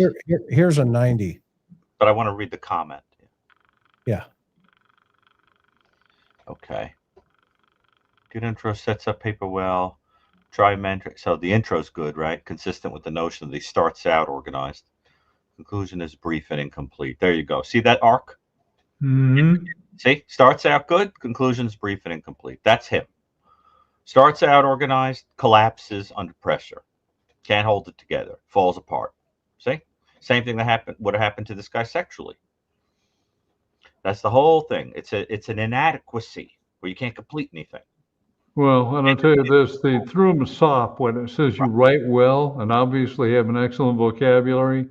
Even as we scrolled through, I saw this is a sop, so he doesn't feel bad, because I saw all sorts of words that were not the correct word. They were, so-and-so indicated, and the professor correctly indicated argued, and which tells me that some of his thinking, once you get past the beginning, becomes real fuzzy. Well, yes, and they're also pointing out to him, just as I said, that he seems to use language that is unnecessary. It's as if they're picking up on the verbiage. Yeah, they're picking up on that this guy would have a communication problem that would affect him socially, where he would just sound too haughty and off-putting and weird, and we know that's true. It's almost as if there's two things that seem to be happening unconsciously, perhaps. One is that they feel sorry for him. he's socially something, and they're kind of saying to him, why don't you try to be a little clearer to people? Try not to be so stilted, right? And the other thing is they seem to pick up on that he's fragile, and that they have to give him these Mr. Rogers affirmations every time they criticize him. You know, that's a hallmark. I have had that experience with narcissistic people, that I feel the need. It's a tell in yourself that you feel the need to compliment them before you say something negative. So, you know, the narcissistic person comes in the room and, you know, they're wearing, they think they look fantastic and their shoes don't match. So you say, now look, you look absolutely breathtaking, but I got to point something out. Your shoes don't match. You have to compliment them first. And I think that people were picking those things up about him, whether it was conscious or not. His ego was fragile and he was weird. And you notice how they have to give him these weird compliments. You write well. You set things up so beautiful. Now I'll criticize you. See, it's almost makes you wonder if on a certain level they didn't want him. They could sense that he would blow up. Yeah, and look at the date here, and I want to answer that question. These documents were obtained through a Freedom of Information Act. Yeah. Through WSU. But look at this, October 5th, a month before the murders. Somebody in the audience pointed out, and they're correct, that when you talk about narcissism, you refer to that as walking on eggshells. That's sort of the way, and that's exactly what I think I'm trying to say. Don't you guys feel that too? That it feels like people are like you can't criticize him?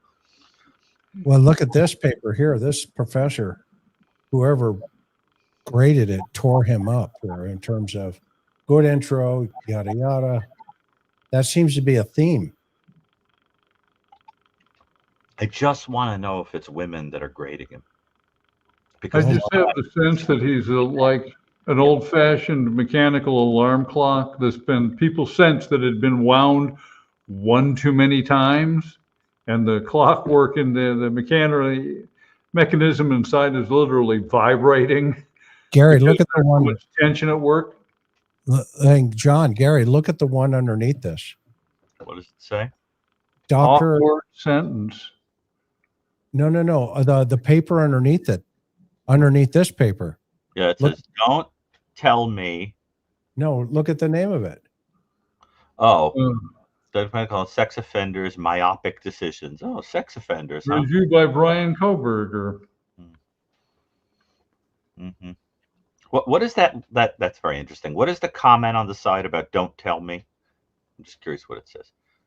Don't tell me what you are going to do. Okay. Wow.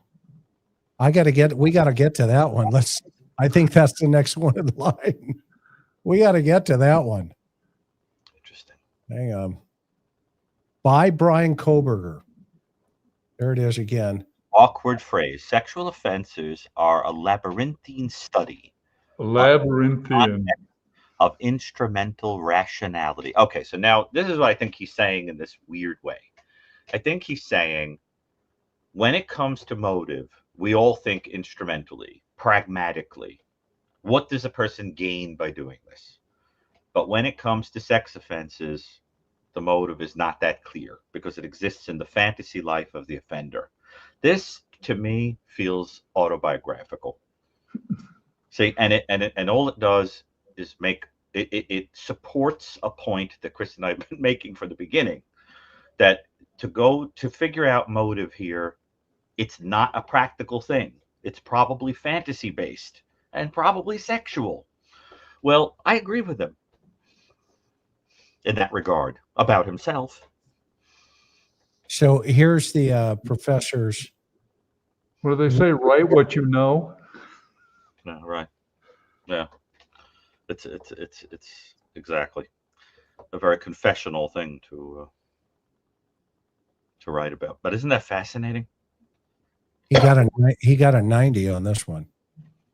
Mm-hmm. Okay, this one here should have been, or should be, that paper we were just looking at, unless they're. Mm-hmm. Yep, here it is, Gary. This one's going to be interesting. Hang on, let me make it a little bigger for you here. You'd have it no other way, Chris. I know. Here we go. Put your seatbelts on, everybody. Dr. Gary's in the house. I love that he says labyrinthine. Sexual offenses are a labyrinthine study under the context of instrumental rationality. So we just explained what he's basically trying to say, right? So simple language, you know, when it comes to sex offenses, understanding that there's an internal rationale to a fantasy-driven person is very difficult for an outsider. There's a gain in it that won't make sense unless you know their premise and their fantasy. And I think that's true, the Idaho murders. And then it says, as the motivation, now I can't make that out. Can you make that a little bigger, Chris? My God. Now, by the way, for the record, Dr. Brucato is not analyzing him here in terms of he's never sat down with him. These are just his writings. I mean, let's just be motivations held and decisions actuated by sexual offenses are as varied as their outcomes. Yes, he's correct about that. As I suspect he knew firsthand. So translation, you know, if I have sexual motivations, you know, I may be special. You know, I may be a little different than all the other offenders out there because we're all so unique. You know, our sexuality and our fantasies are all so unique. So make that just a little bit bigger, Chris, so I can see it. Finding evidence of myopic decision-making with respect to purportedly instrumental sexual offense motivations and outcomes. The following discussion will address the literature review methods and conclusions of a study of the sexuality of coercive decision-making related outcomes of sexual offending with pertinent criticism being made where appropriate. So, in other words, he's saying, don't get tunnel vision with regard to these kinds of offenses because you'll miss the point. See, it's so interesting because, Chris, it's almost as if he's giving us the key to understand why the people can't figure out the motive of what happened in that house. He's saying, just as you watched the people investigating it, they're doing exactly what he's saying. That you don't get creative and think, maybe there's sexual motivation. It doesn't make a lot of sense to the rest of us. Let's look for the practical one, you know, kind of thing. So isn't that interesting? How he seems to prove his own point?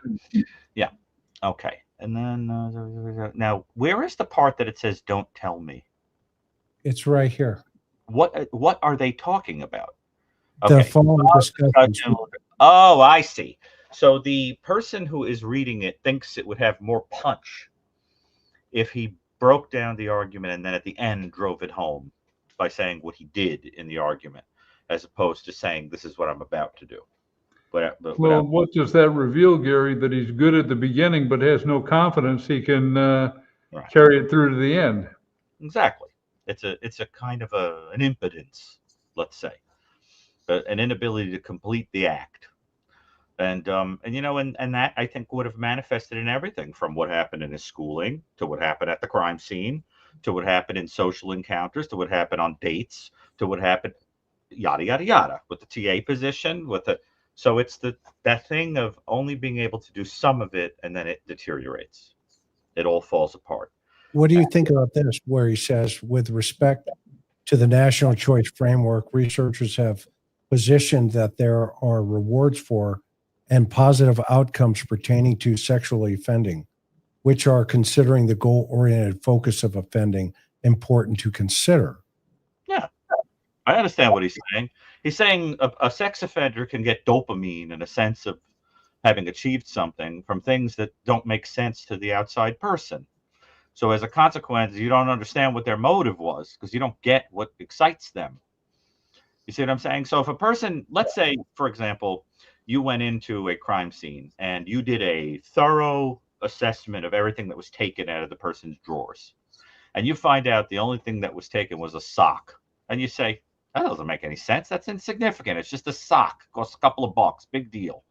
But it might be that in the sexual fantasies of that particular offender, a sock is the most powerful thing that they could have taken out of the home, and we're going to use it in some outrageous, perverse way. And they went home and felt that right under your nose, they took your sock and did whatever they were going to do and experienced an attachment to you, to a part of your body that they think is fascinating and exciting.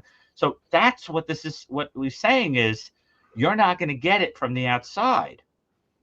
You're only going to get it if you get how we, because I think he was part of it, let's face it, how we work Interesting. And I think it's fascinating because this to me feels like a little bit of a confession that there was a sexual aspect to this. Because look at the topic he chose. It's Yeah. so super specific. And he says here, sexual offenders desire positive outcomes. I mean, is that reflective behavior?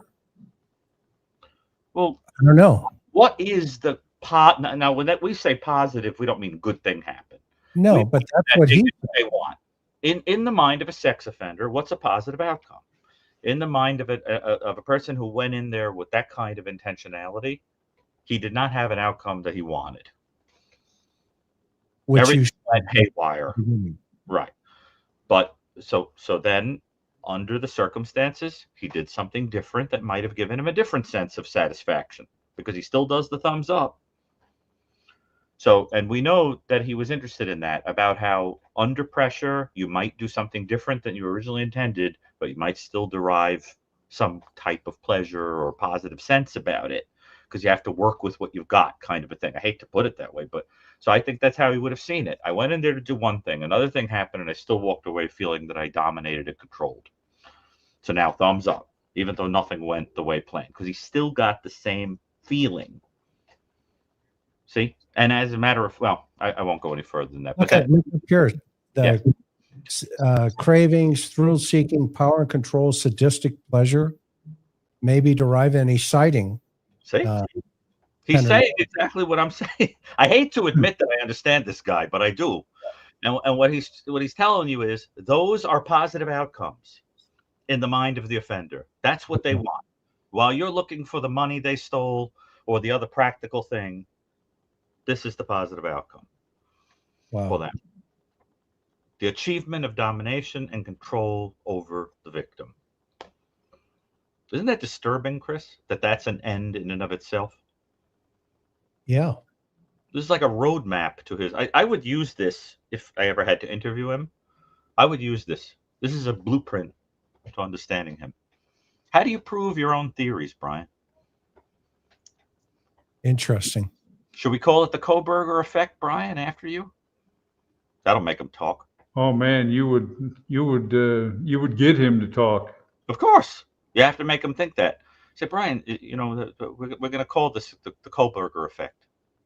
So fill us in. What happens? I want to see what kind of grade he got. Ugh. I'm trying to go ahead here. See how the professor saw it. If I were reading, I have to be honest that if I didn't know him and I read this, it would just look like the interesting work of an intelligent budding criminologist. But in context, it gives you the creeps. Look at coding scheme between light and dark. Dark at 8 a.m. The difference of 1 minute. I mean, he is minutia in some of his thought process here. See how awkward it gets as he goes along? And 6 a.m. is light. Yes, because Chris, see, this is the thing. If well, this guy really has early morning hours. Oh, forgive me, Chris. I'm sorry. Did you want to say something? Oh. No, right here. Look, who's attack victims at night? Oh, I know. This is totally autobiographical. But Chris, imagine if this guy is slipping up and kind of revealing a little bit about himself with this. He doesn't really want you to understand him or let you in on it. So then he has to make it dense and put a moat around the castle and put the portcullis down, that kind of thing. He has to use language that's like a thorny thicket. You can't get into the castle. The idea is he doesn't really want you to understand this. This is for him. The whole point of this is an offender has an inner world that you don't understand. Because he identifies with the offender, he doesn't want the reader to understand this. And it's not designed for you to understand it. It's designed for him. It's for his own amusement. That's why they keep saying to him, why don't you make this clear? I don't know what you're talking about. It's awkward. John, you understand what I'm trying to say, right? You're a writer. The professor said it here. All this is interesting, but difficult to follow. Right, because you're not intended to. You're absolutely right, Gary. As a writer, what he is basically doing is, again, playing the God game. I've given you all the clues. but you're just not smart enough to understand what I said. Exactly. And for him, this is almost a form of mental masturbation. That this is, I'm so brilliant and I gave you all the clues. This guy views himself as like a Professor Moriarty or something. Oh, yeah. Right. Exactly. He's no Professor Moriarty. He's actually more like Lestrade. Exactly. Right. But Chris, it's really interesting when you look at it that way, that it would have also amused him that right under his nose, under your nose, he was telling you these things, and you didn't know that these were plans. Interesting. Creepy. Yeah, no, this is fascinating. Okay, so here we go. This is the end here. Introduction should. I can't read what that word is, John. Can you see it? Title Should include author and title. Oh, okay. And article, thesis, and findings. Conclusion is a bit brief and incomplete. There you go. So what else is new? At times, it is difficult to follow your writing style for shorter, punchier sentences. Organization is unclear. See? It's exactly what we are picking up on, Chris, the arc of this guy's life. You know, it's a funny thing. I have to tell you. An 85. And I love the 85. They're getting suicide hotline. The grades are getting lower. If these went in order, it would be very interesting that he went from the 97 to the 90 to the 80. In other words, you see the deterioration, right? Grades are getting worse as he goes. And that's because this guy, if you don't keep gassing his head up, he deflates. So every bad paper makes him a little more deflated until there's nothing left except, violence. So, but Chris, I have to tell you that I have had many, many experiences clinically or even interpersonally where I will encounter an individual, and in the first encounter or in a brief encounter, you later realize you had the arc of the entire relationship, right? So like, let's say you meet a person and it starts out really nice, and then an hour later you're arguing with them. That is probably going to play out over years too. That's a miniature version of what's going to happen in the whole relationship, right? And so it's very, very interesting to think about that notion of that this is a microcosm of this guy's whole personality. Interesting. See, so then we could predict that the same thing is going to happen with him in prison. To your point, what you're saying there, Gary, he also has this study here about mass incarceration. And so he's already studied in his head. He's laid it out what he believes the rules should be. And isn't that interesting that he's now dictating to the prison about, hey, they're yelling at me through the vents. Wait a minute, I want another place. I want another cell.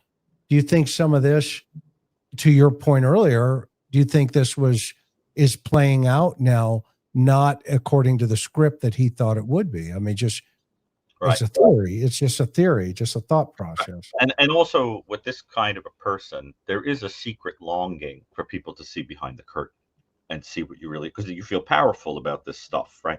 So in a weird symbolic way, he's screaming through the vents.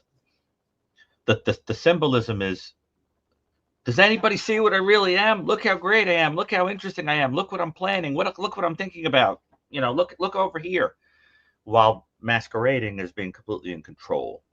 And it's very, very interesting because I'm telling you, on a certain level, these kind of people, it's like they take what they really are and put it on a fishing thread and a fishing string and dangle it in front of you, because they flirt with the idea of you knowing, because they want you to know.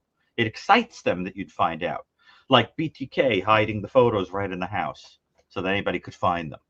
Right. They want you to know. Yeah. Remember, he had them at his office too, in his drawer. Yeah, because if somebody finds out, you go, wow, he isn't what I thought he was. See, that's screaming through the vents, so to speak. So let's see. So we can read these. I'll send these over to you so you can review it, and then maybe we'll do another thing. But I want to get to also, unless there's something else in here. Oh, this is interesting. Military style tactics, SWAT teams. Oh, this is why they approached him in the interview and asked him about SWAT. What are you thinking, Chris? In Pennsylvania, when they arrested him, they said, "What did you think of all the SWAT guys? Look at this." Did they knew about? They knew about this paper? Yeah, I'm sure they did. Yeah, they had it in a search warrant. They probably sent it over to the BAU. The existence of SWAT teams seem just like fighting terrorism, which may only be affect citizens that are. Yeah, interesting.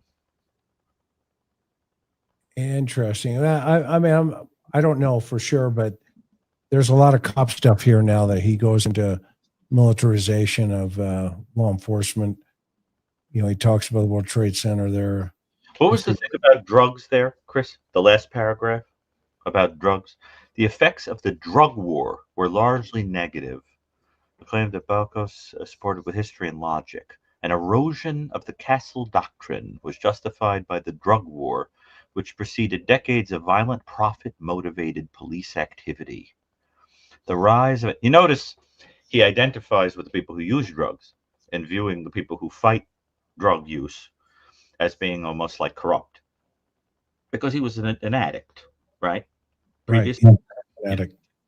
Mm-hmm. Look, here's what is the corrupt incentives that citizens have expressed and evident. Now, this is fascinating, Chris, because you see, again, an arc. In the beginning of this, he's interested in the incentives that drive murderers and perverts, right? We should all be interested in what really motivates them. And at the end, the last thing we read is him resenting the motivations of law enforcement. See, in other words, the idea, it's all upside down. In other words, the law enforcement have corrupt motivations, and the offenders are deeply interesting and have reasons for what they do. You're just too stupid to know what they are. See, the identification is with the wrong party. interesting. How? And look what the professor says. 2 good answers, but you should only answer one question. Good support for your position. Well presented. Oh, so he kicked a 95 in this one. For criticizing. I really want to read these all through, Chris, if you can. I mean, I think we did pretty well. Glimpse of the screen, but here's one on the death penalty. Crumpled up a little. Yeah. Looks like he put it in his pocket or something. And it was October 19th, 2022. Let's see, 20th. Yeah, like 2 weeks before the homicides. And the paper is Department of Criminal Justice and Criminology. Mm-hmm. Let's see here. Ethics, Law, Society, and Capital Punishment. October 19th. So a month before the homicides. He's already at this point driving around to the house, right? Yeah, he's been driving around the house, and he's also planning the crimes by this point. Don't you wonder where in that apartment he kept that blade, like before the crimes? What was the special little place he hid that blade and thought all the time, tonight's the night? Held it in his hands, maybe. Great question. Right? You got to picture this guy like seeing the blade as like an extension of himself, like Sweeney Todd, you know, holding the blade up. My arm is complete again, you know, that kind of thing. And where was it? What was the special place in that house? When you were showing a fetish, a talisman, nightstand. It would have been somewhere very important, significant to him. And I really want to know what the hiding place was in the house, if it was even hidden. This is kind of weird because 1 month before the murders, he's writing about capital punishment. Yeah. I mean, yeah, coincidental? I don't know. That he didn't want to experience. A quinkydink? Can you go back to the top, Chris, of this? I just want to say. Or considering delivering death himself as an executioner. If I needed any more reasons to loathe him, he uses Oxford commas, ugh, which I can't stand. But I really can't. But let's see. The death penalty at its height.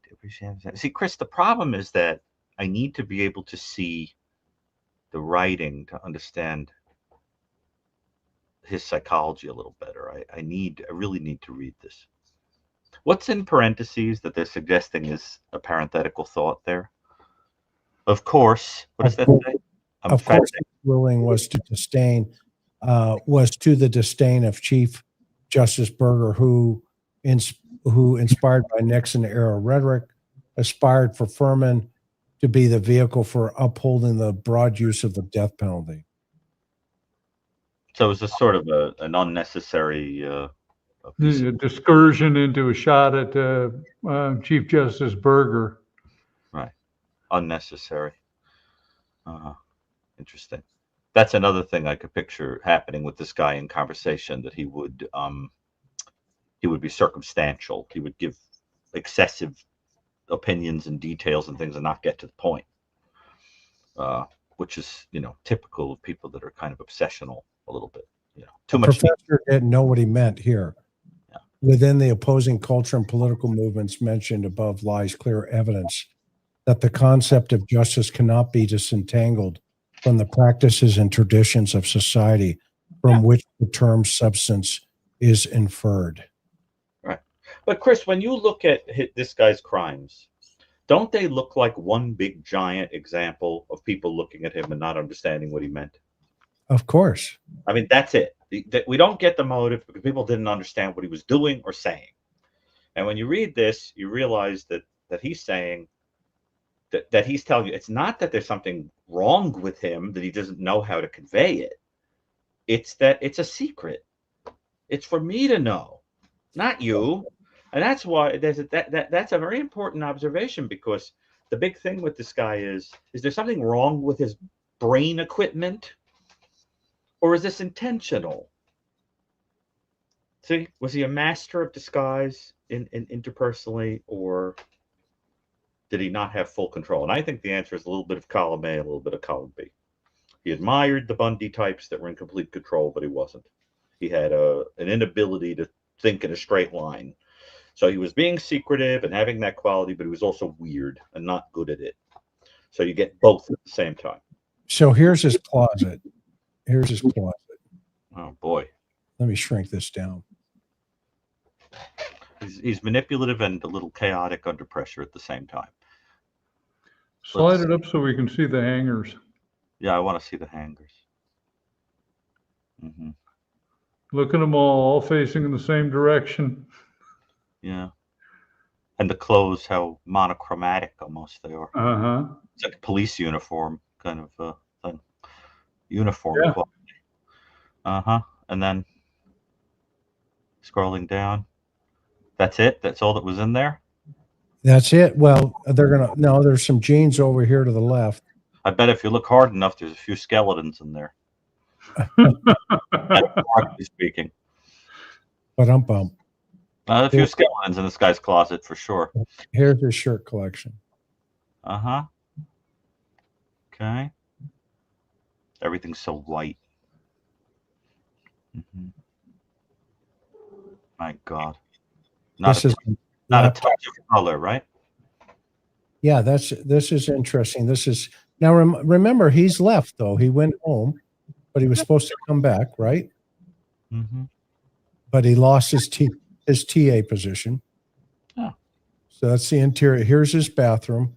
This is the notorious bathroom where he takes the photo with the Yep.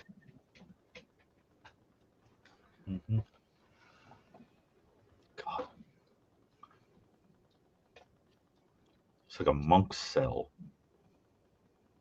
Yeah, there's a bit of the aesthetic about him, isn't there? Austere. Yeah. No shower curtain. Jenny Ann points out. Yep, no shower curtain, one towel. It's an Why would he- unlived in, lonely feeling. Yeah, it does. It has a cardboard feeling, doesn't it? You like- know what, Chris? It reminds me of the Seahorse Motel. No tell. Oh, what the heck is the seal? You don't know. This would be something we get into on another night, but it was a motel that I was disappointed personally when it was torn down, because if I needed to find a felon, there was a really good chance that I could find him there. Oh, I understand. Yes. And it was a building that looks like it should have been constructed to test atomic weapons on it out in the desert. So they left. He left. A couple of cleaning supplies in there. The shower looks immaculate. The bathtub. Now, what's interesting, that mirror, if we think about that, right, where he's standing in front of that sink or the bathtub doing the selfie, and he's using that mirror in front of him, even to reflect back to, of what's going on with him. The guy who in his writings online talked about how he would look at the mirror and see nothing but, remember, like a sack of meat and then nothing. Remember all those things he said about himself? So now he looks at the mirror and he feels like something. See? Interesting. Okay, here's his closet. Tell me what your guys' thoughts are on this. It's got a lot of cleaning supplies, interior of the door. Here's that TV that Ann Taylor came in and collected, that he left behind. I still think there was a lot of data on that, but look at the interior of this closet over here. Looks a little disheveled. That's a little different than his personality, wouldn't you say? Well, what he offers to the world, but it's actually very clear that he remains hidden, but you can see he just tosses stuff in behind. He's a mess behind this artificial appearance of being clean and tidy. Exactly. And we know that I believe that part of the reason for the identification with Bundy and people like that is the double life, is the stuffing things into the closet, and what you present to the world is different than what you are. See? So now if we look at what's outside the closet, what does that tell you? I mean, what if this was how he was living? I mean, I think this is after he left, right? But if this is what he was living, I mean, what does this tell you about him? I mean, the vacuum cleaner, I mean, that's everything you need to know, right? The vacuum cleaner and the card from colleagues that admired him, right? Yeah, not a picture on the wall, no decorations. No. But he wants you to see two things about him. He's clean and put together, right? And that he's really good at what he does. And is esteemed by others. That's it. The vacuum and the card. And everything that's in the closet is a disaster, because that's the real him. So, Chris, do you have the card to show with Teddy on the T-Rex? Yeah, it's right here. But let me see if I can find it, and I'll zoom in. I heard he was vacuuming at crazy hours, according to the landlady, right? He would be up at all hours running the vacuum. The neighbor, yeah, his neighbor. Was that sort of like a Lady Macbeth with a vacuum cleaner? Right, exactly. All the perfumes of Arabia will not sweeten this little hand. Lady Macbeth said, yes, exactly. The guilt, or the obsession, the fear that you're going to get caught. Right, exactly. So, but another one. Cleaning. Another cleaning device. Yeah. It's a Swiffer. Yeah. Lots of water. All the waters of the seven seas. Wipe this blood incarnadine from my hands. Yes, exactly. So, but so where's that car? I'm still trying to find it here. Boy, I wouldn't stay in that place. Gives me the creeps. It's like Norman Bates runs it or something. It is. It's Makes that shower photo especially creepy. It's the Bates Hotel. Ugh. And this is where all the action took place, in his bedroom. With the curtains drawn. Does he have a nightstand? I don't think so. He's got this desk here. Oh, Lord. I don't want to think about what was going on in that room in his private life. Well, we know he was on the dark web doing all kinds of stuff. Well, we know he was preoccupied with unconsensual sex. Right. So Lord knows what was happening in that room. But it's not sexual. There's no sexual component. Uh-huh. You know what I want to know is on the night of the murders, do we know if he looked at porn? Oh, you know he did. But I would love to know. No. Psychology. We- Did he go home and get roused? We requested the Celebrate report, and they won't release it. Well, I mean, wonder why. Timing would be super important. Yeah. Let me go find that card. I love when Chris drips with sarcasm and says, but it wasn't sexual. The audience picked it up too, Chris. I mean, go figure, right? Mhm. Go figure. And what's blacked out here? That's interesting. What's that paper about? Who's this? Can you enlarge it?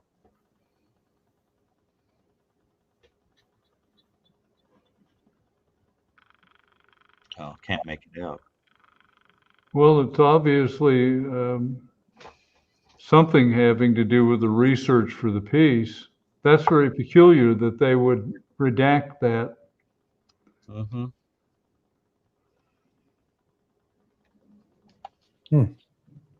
Yeah, that's an assignment, right? Yeah, this is your syllabus. This is what you're going to get. And then policies, quizzes. That be blacked out. Yeah, well, why would it be blacked out, right? Does it mention somebody that they don't want to? Here's his class assignments, class schedule, excuse me.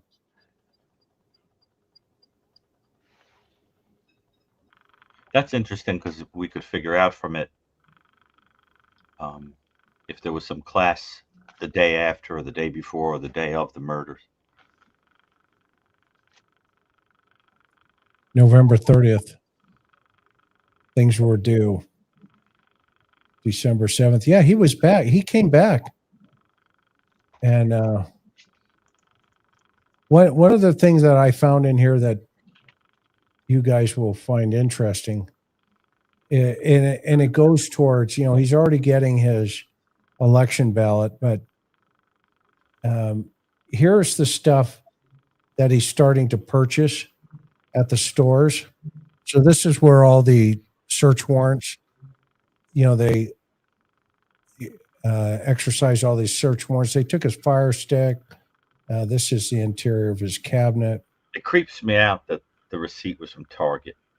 I mean, the idea being that he went to a place called Target. Well, yeah. It creeps me out.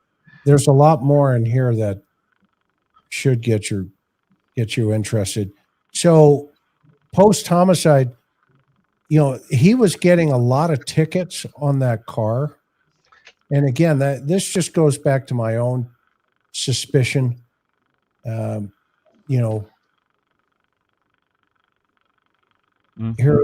Here's his deadlines,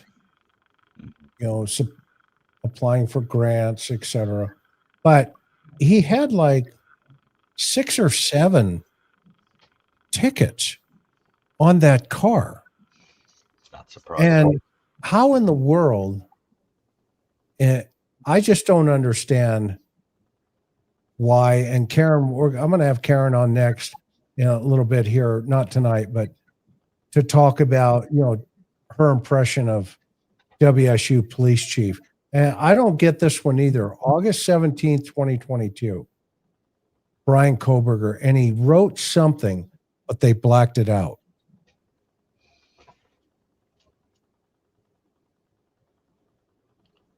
And I 17th. you know me, I did the old 1-2 detective rue here, and I tried to read through the paper. I couldn't see it real well. You can see the date. August 17, 2022. But this is what they blacked out here. That was a good effort. I can't tell what it is, but it looks like a number. And I don't know. Can you rotate it? Yeah, sure.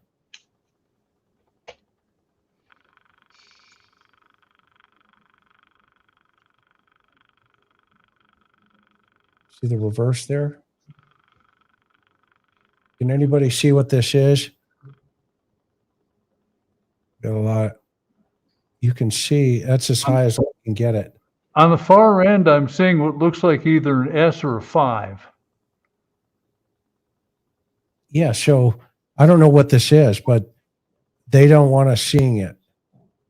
Can you show the whole thing again, Chris? Yeah.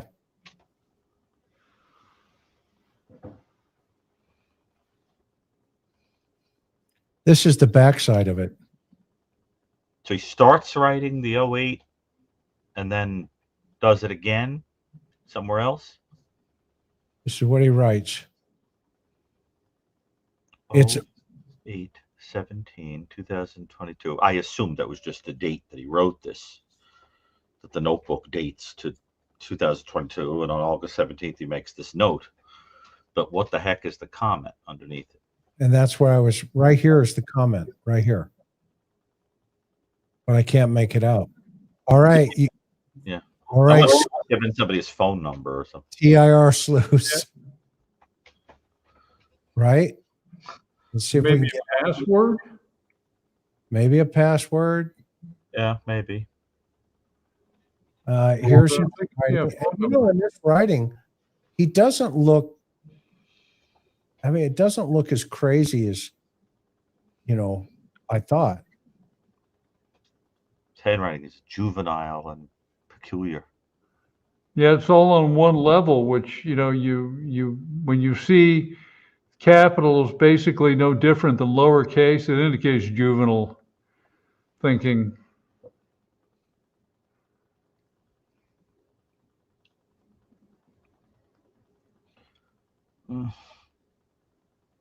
And also we get it. Here's more. Crime, profit. These are reasons. Right. Fascinating that somebody obsessed with motive has managed to not give us his own. That's the point. It's coming though, Gary. You know that. I think we already know it. Yeah. In its totality. So here's some stuff. This is the getting into the birthday card thing. What is that one above? What it says? Happy birthday, Bryan, with hearts. Oh, somebody loved him. Probably mother. I did not lick it Because of COVID. because of COVID. Okay. Somebody. Well, all right. Bryan. Okay. So he has admirers. I can't read that. And No, defense or They somebody. didn't put the flash on. Happy birthday, Bryan. That's spelled differently. Mhm. Just tore it open. Mm-hmm. It's like you gave it to the dog or something. It's ripped And open. now we're getting into receipts. Uh-huh. Safeway. Go ahead. We've got, here's some more of those books. Mm-hmm. Yeah, we just don't know if those were things he was reading because of school. Now, what's interesting is they blacked out this over here to the far right. Oh, can you go over to it? It's his papers. Uh-huh. This one's interesting. Crazy. Uh-huh. And I still think the most interesting one is the one unsafe in the Ivory Tower. Yeah, it says the sexual victimization of college students. What? It's really interesting. No, college women, not college students. And it's bookmark. I want to know what the bookmark with marks, but he might have been using it for his paper or whatever. It's just that his interest in the subject is interesting. That's the only one bookmarked. Well, wait a minute. Maybe there's another one. Yeah, there's two bookmarked: Rise of the Warrior Cop, and then Unsafe in the Ivory Tower. Yeah, I wonder if we could find out, Chris, what he was reading as part of his syllabus. Is it on the syllabus what books he has to read? I think it is. Yeah. So somebody could sit down and do a cross check to see what wasn't on the syllabus that he was just reading or carried over from DeSales or whatever. But he left books back home too, because remember when they searched, they found books. Here's the first time I've seen the word serial killer. Oh, what does it say? 3337. What new image? And there's an arrow to serial killer of criminal further integrated itself into the common sense of popular perceptions. How did the Furman ruling potentially affect? I see. Okay.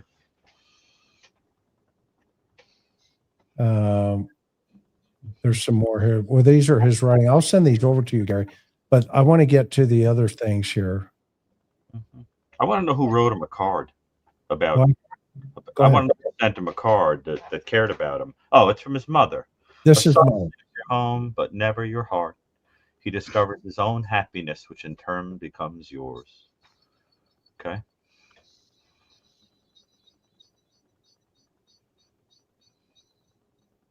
Okay, here is the I love this. So it's it's Teddy Roosevelt on a T-Rex. Both of your egos. So someone else picked up on the division in him, right? interesting. You are a dino and professor. Is that what it says? Yep. And then it says LMAO, like laughing my A off. Mm-hmm. Speak softly and carry a big stick unless you can ride a dinosaur. Then do that instead. Theodore Roosevelt, former president. Right. So in other words, use persuasion, but if you have a big enough weapon like a T-Rex, just go ahead and be aggressive. Might makes right. Brian, happy birthday. Celebrate like a boss. Okay. After the murders. This is after the murders? Yeah. Yeah, murders occurred on the 13th, and this is on the 21st. This is from 2022. Is that the year of the murders? Yeah. It was the week before. Oh, yeah. The 2022. My God, it feels like a million years ago. Yeah. I wonder if these are from the Korean exchange student. I'm curious. Whatever it is, it was important to him. Kept it. This And is he his, played it, right? this is his closet. And now He didn't take it with him. Didn't take it with him, exactly. He left it there so that when eventually they would come, the searchers would see that, well, there were people who liked him. Yeah, somebody loved him. Yeah. A woman. Yes, we're going to take questions. I've got your questions that have been highlighted up here, so I haven't forgot anybody. So, yeah, appreciate your patience. Okay, now watch this. This is really cool because now we go into. Right, but he's got crumbled up.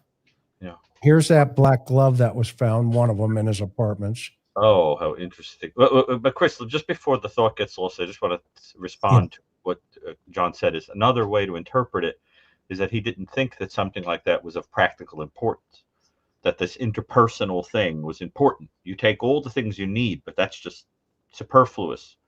Most of us, that would be the only thing we cared about. You know what I'm saying? This is like a person, the house is on fire, you run in, you can only save one thing. What do you save? Most of us will save a wedding album, picture of our kids, picture of great grandma, something you can't replace, something like that. He left it. It was of no practical importance. And it's all crumbled up. It's all crumbled up. So Chris, talk about that. What are you saying? That you think that's the match to the glove? No, not this one. This is just a latex glove, a black latex glove, but they never found the others. But they did find a black latex glove at the crime scene. Not the glove I found was not a black latex like this. Can you imagine somebody just casually having black latex gloves in their home like that? No. That's innocent, right? No. You know, like you do. You just put a black latex glove and a rubber glove in the cabinet. Now, this is interesting. This looks like sunglasses and another cell phone. So right behind it. But you Or I- don't you guys think that's extremely strange? Like, Well, what there's no question about it that you would happen to have a black latex glove. sitting in the house? And what about that he didn't take it with him? Well, it may have some type of liquid on it too. See it? Oh God. Yeah.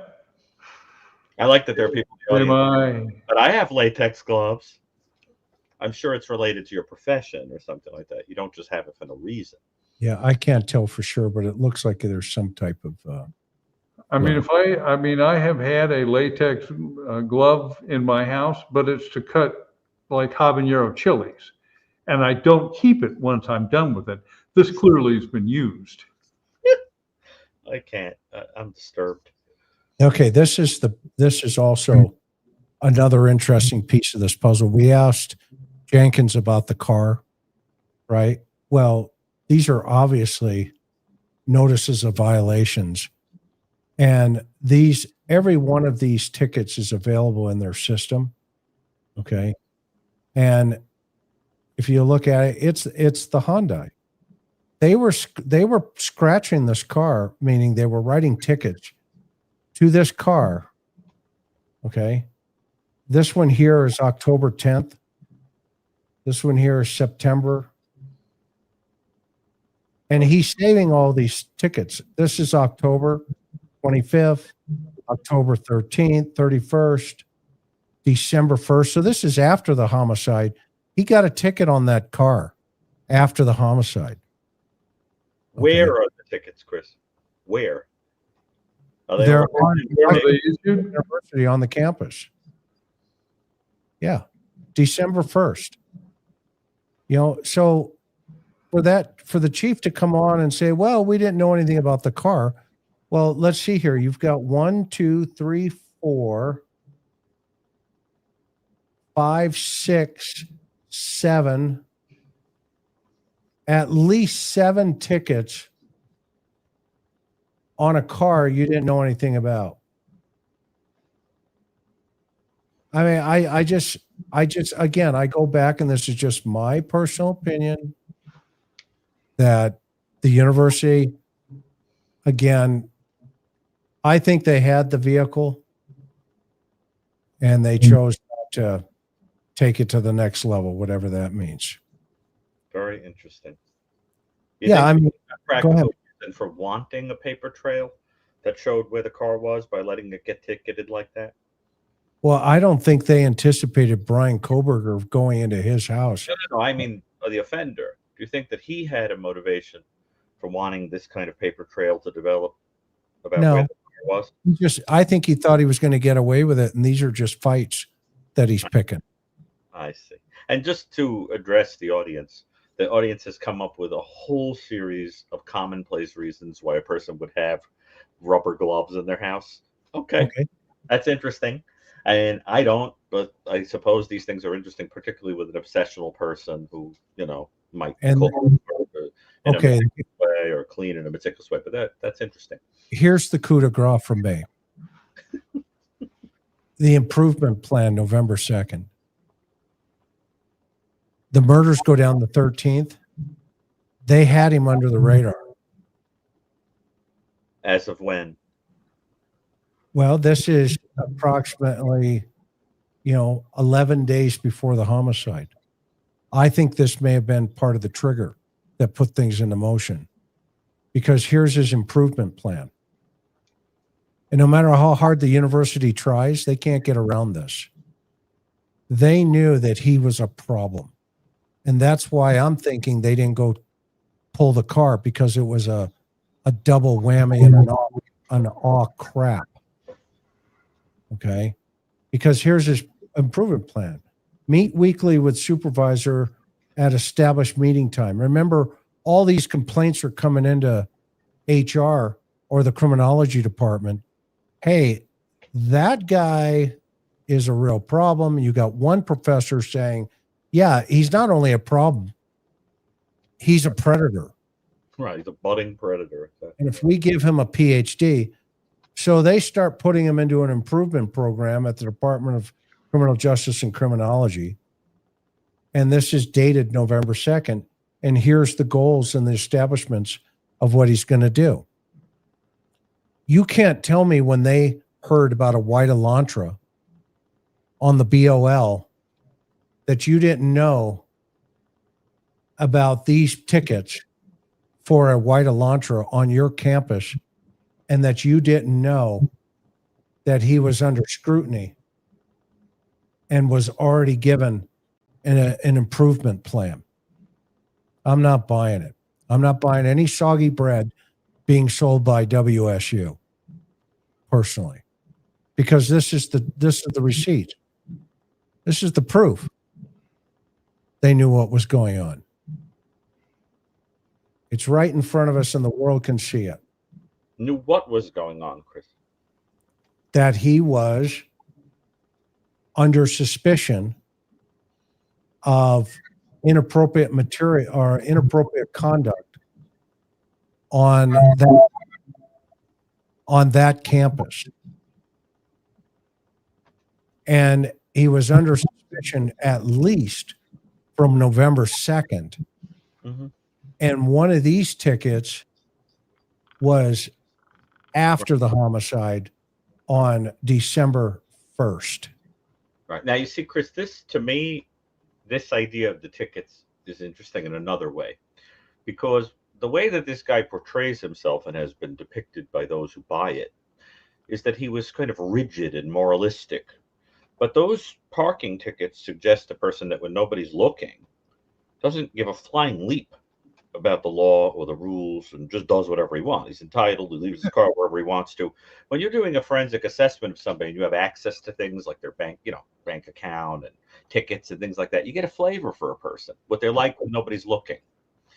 And you get the sense that when nobody's looking, this guy wasn't exactly driven by a moral dynamo. This is scofflaw behavior. Yeah, it's a scofflaw. The scofflaw behavior, exactly. He thinks he's above it. It's only in front of people, and then he uses the law like a cudgel, like when he talked down to that cop and told her all about the law and whatever. But, this guy doesn't give a fuck. Chris, looping back to all those citations, what would have happened in our city if in the adjoining city there had been a quadruple homicide and San Diego County had a system where you could run any contact with the vehicle? I'm certain that technology in 40 years has got it to the point where Washington State University, just simply as a matter of prudence for the safety of their students, would have run a computer inquiry, not merely on Hyundai Elantras, but any light-colored vehicles that would have fallen into that model configuration. So you would look for Nissans, and you'd look for Toyotas, and you would look for anything that would look like a Hyundai Elantra. And I'm just stunned to see or hear this assertion that, we didn't find the Elantra. They didn't look. You've got parking tickets. Remember how they caught the son of Sam? With parking tickets. Well, this one here is November 4th, 9 days before the murder. That Hyundai Elantra has given us a parking citation. 9 days. Okay. Think about that. Now the cops or they have this white Elantra. This one here is November 21st, almost, 8 days after the homicide. He's given another ticket.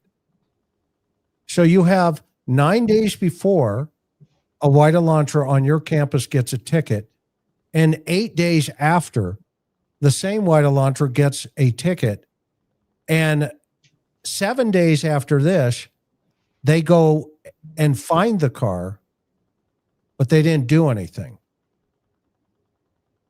because it was the wrong quote year. No, that I'm not buying any soggy bread. And then December 1st, it was given another ticket. I mean, the receipts are right here. It's all right here. September, he got a ticket. October, he got a ticket. November, he got a ticket. December, he got a ticket. This guy was getting a ticket every month before and after the homicides. How can you sit there as a law enforcement agency and say, well, yeah, it was a different color, or excuse me, different year? I don't know. Maybe I'm missing something. Maybe I'm missing something. And it just happens to coincide. And that's why you hear the pin drop when Karen asks Chief Jenkins, well, you guys fired him on the 19th, the day he was identified through DNA. And my question is, and these tickets were inside of Bryan's apartment in the closet. He was fired the day he was identified as a suspect? December 19th, he was fired by WSU. Is it a coincidence? No, that's what we asked the chief, and he went silent. You could hear crickets. You could hear the hens and the chickens laying the eggs simultaneously. Good old Karen. Eggs, but Good old Karen. Can't beat her. no, she was right on target. I mean, John knows he knew her when she was a journalist.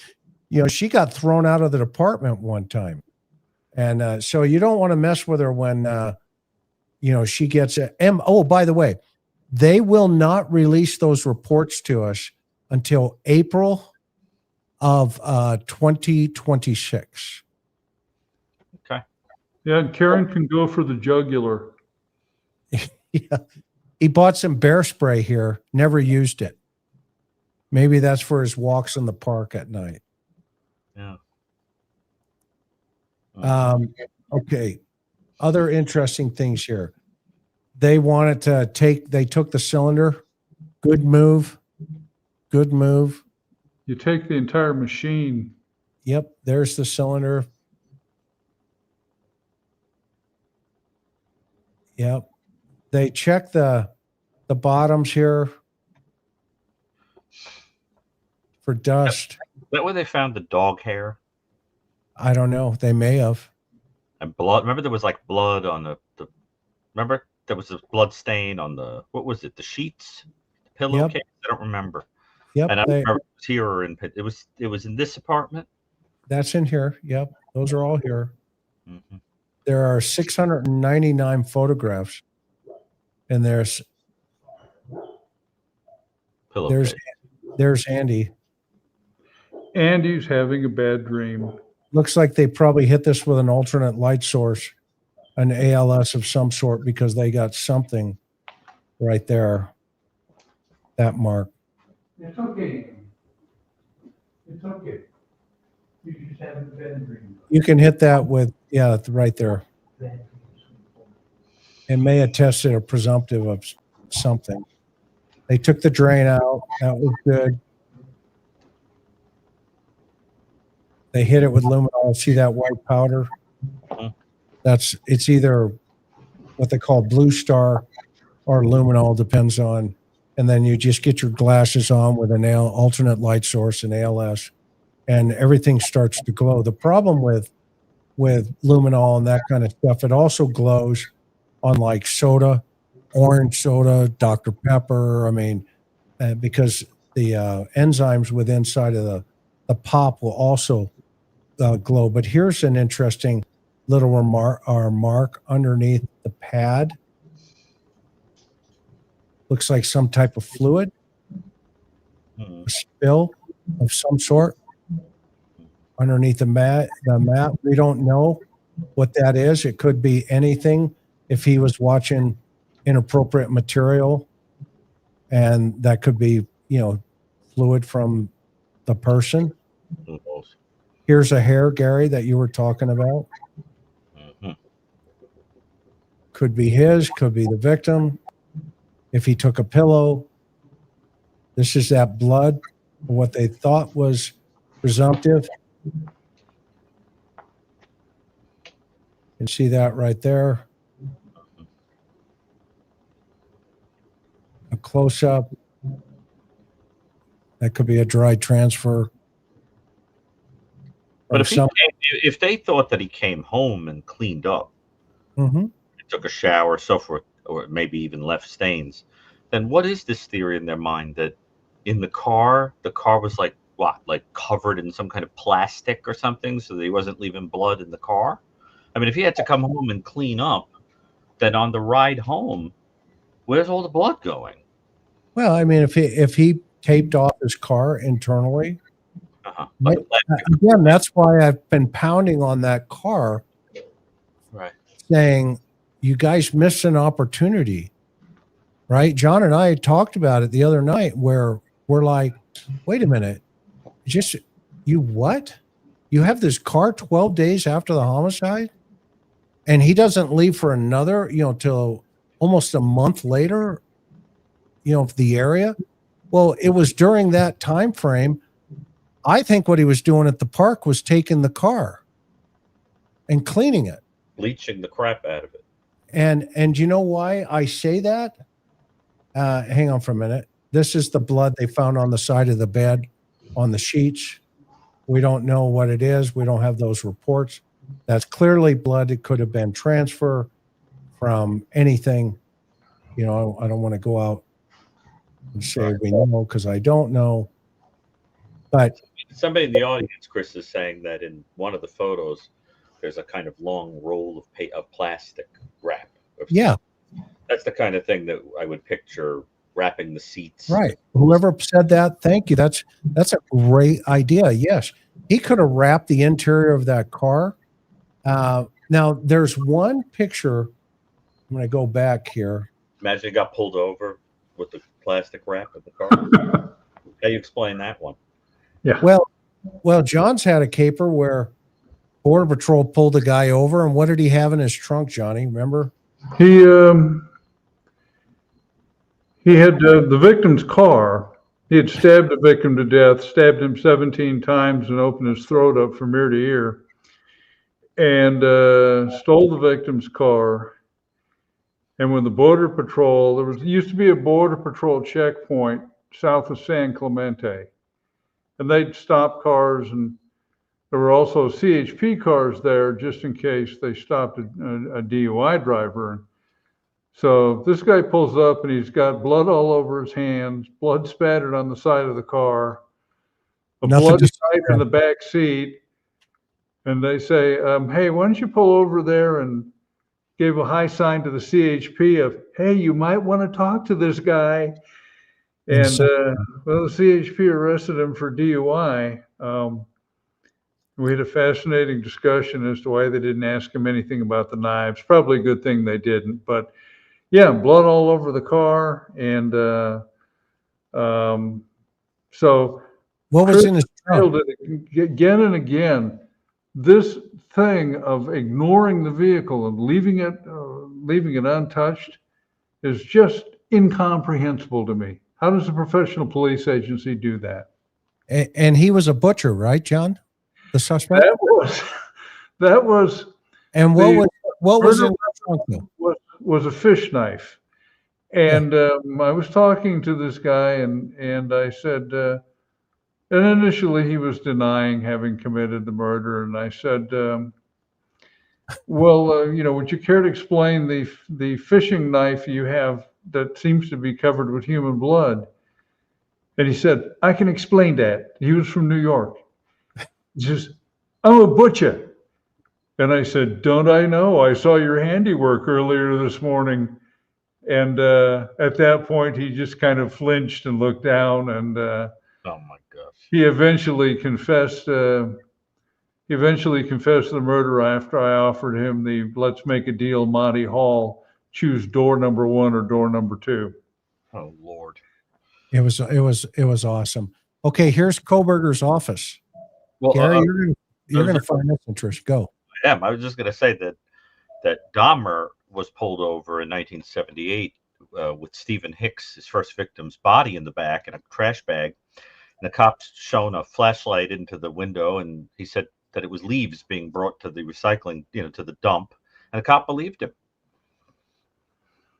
It was a festering corpse in the back. Yeah, so it goes to show you the power of at least doing something, okay, and getting a documentation on it, because they used that against Dahmer in court. So here's his office. Looks pretty sterile. Yeah, austere. Almost like the house. Uh-huh. Hello. I doubt he wrote that. Let's see. Yeah, I don't see any Hello Kitty stuff. I can see him as a Hello Kitty sort of guy. I was deeply disturbed to find out recently that Hello Kitty is not a cat. I want you to know. Here's his board. Let's see. Okay. Boy, is that place. Can you imagine being a young woman going in there, door gets closed, you have to sit in there with him with those creepy eyes. The whole thing would have been so disturbing. Here's his books. This is his desk. Mm-hmm. Mm-hmm.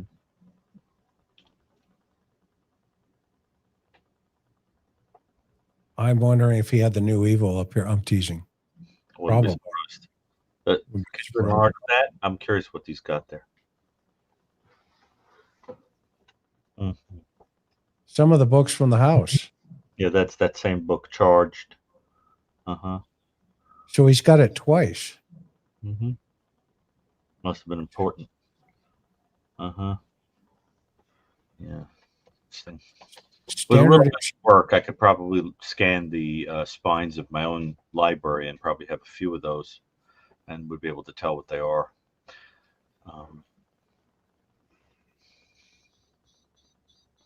I wonder if they hit the floor with luminol. Do you think he would have come back to the office the night of the homicides or that day? Just kind of stay out of it. It's pretty sterile, as we can see here. Well, you don't know how many surveillance cameras there are in the campus. Probably he would want to stay clear of that. Look at this. Look at his board. God, look at his handwriting. Take it easy. Don't give up. Okay. Can you enlarge that, Chris? His handwriting is horrendous. I don't know what is all this? I'm sure somebody knows. Yeah, that's something they're redacted. His name written in some kind of sounded out. Is he starting to learn here and he's trying to find an acronym? Is he trying to mimic like this most recent shooter? A language that only he can understand, like BTK? Look at this. What's that one all about? Yeah, it almost looks like he's trying to create his own system of runes. Mm-hmm. Yeah, I mean, is he, look at criminal 2020, yada yada. But what's he got going here? I mean, what's going on here? I don't think this is criminology 101. Can you scroll over any more to the left? That's as far as I can go, but there may be another picture. Seems very interested in his own name, huh? Well, and that's what I'm thinking, right? Remember how when Rader finally came to the conclusion that he needed an acronym, and he came up with BTK, and then he came up with his little writing here. I think this one's the most interesting, and same with this here. What's the TP? I don't know what's going on there. His office mate was Korean. Is that the? I was wondering that too, if that was. So maybe this is his name in Korean. I was wondering it. We have to find out. Okay, makes sense. Yeah, somebody seems to be sounding out Kohberger in some language. real or manufactured. That's fascinating. But what's going on up here, though? He's got looked like a stick figure of some sort, and then they've blacked it out here. Interesting. That gives me the creeps. You think? Just everything about him gives me the creeps. Here Oh, it he's is. just misunderstood. Yeah. Can you imagine going into that room and have a private chat with him? He just gives you that vibe, you know. These are the kind of people that in the world are drawn to me. You know, I am exactly that guy. I'm in the diner. I'll take a bowl of this and a plate of that. And then the person next to me turns and says, you know, this place is completely strapped up with bombs. Okay, thank you, sir. Have a good day. Thanks. Got to go now. But you know, that's I just think it comes to me, you know. It's a but that's pretty strange stuff. I mean, you know, really strange stuff. Okay, well, here's the other really weird stuff. Don't give up. Don't give up. This is a park. I don't remember what park. Hang on for a minute. Okay. So anyway, the cops went to this park and they go out on the stair, the gathering place here. Mm-hmm. If anybody knows where this at, please let me know where this is at, you guys. Yeah. I wish we had pictures of the park where he would go, you know, the trail. I want to see that place. Well, yeah. And that's just why I thought this was interesting, because they go to this park. It could be nothing. You know, they check it, but they check the stairs, and somebody had reported, because they went out there and documented this up here.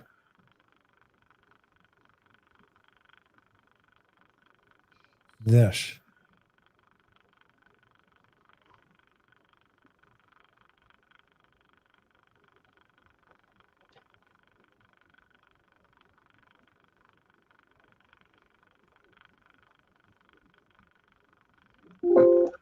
This. See this? What on Yeah. earth is the significance of this series of photos? Well, this is blood. And it looks like a blood spot, and it looks like it's spiking toward the bottom of the picture, which indicates that the blood drop fell while someone was moving in that direction, if I'm interpreting the shape of the blood drop. Yep. Right there. All right, so the person was moving toward the bottom of the picture when that blood drop fell. And it would suggest, looking at it from this, that they were moving faster than simply a walk. Show me the engraving again, Chris. What does it say? Yeah. I could use that image to place where this is. Let me come back. To see where it is, what it is. Oh yeah, look at that. I wonder if they've figured out whose blood it is, of course. Well, you know, it can also be, I don't know. I mean, I'm not convinced yet. It could be anything. I mean, fruit, berry. I mean, I see, you know, but that looks pretty consistent with The audience is saying they know that it turned out to not be blood, but that sure. looks consistent. Yeah, it would. I guess that my question would be is, how long was this picture taken after the murder? Because if it was any length of time, it wouldn't it wouldn't present as red for dried blood. Right. It would have oxidized. Here's the interior of the house. The kids. But Chris, do you have the picture of the stone that was carved into? Yeah. With the image, I can easily find the location and then determine how far it is from the house. I'm just wondering if it was a part of a route that he took to or from or what. Yeah, that. What does that stone say? It says Gary Brucato was here. It's the gathering place from 2018. I see. And it's honoring a professor, so it's on campus. That's at Idaho State. Honors Dean Vettis, dedicated lead volunteer, works at the Arboretum creation of his 26 years. So it looks like it was a staff member that they honored. It was a staff member that they honored. But they found that on the campus, probably some student turned it in and said, hey, this looks suspicious. And so they went out there and checked it out. But it sounds like they swabbed it. But I also want to point out one other thing here real fast on one of the reasons why I think those are the kids' cars. Well, it's in the other list that I have. But on this table where the knife was,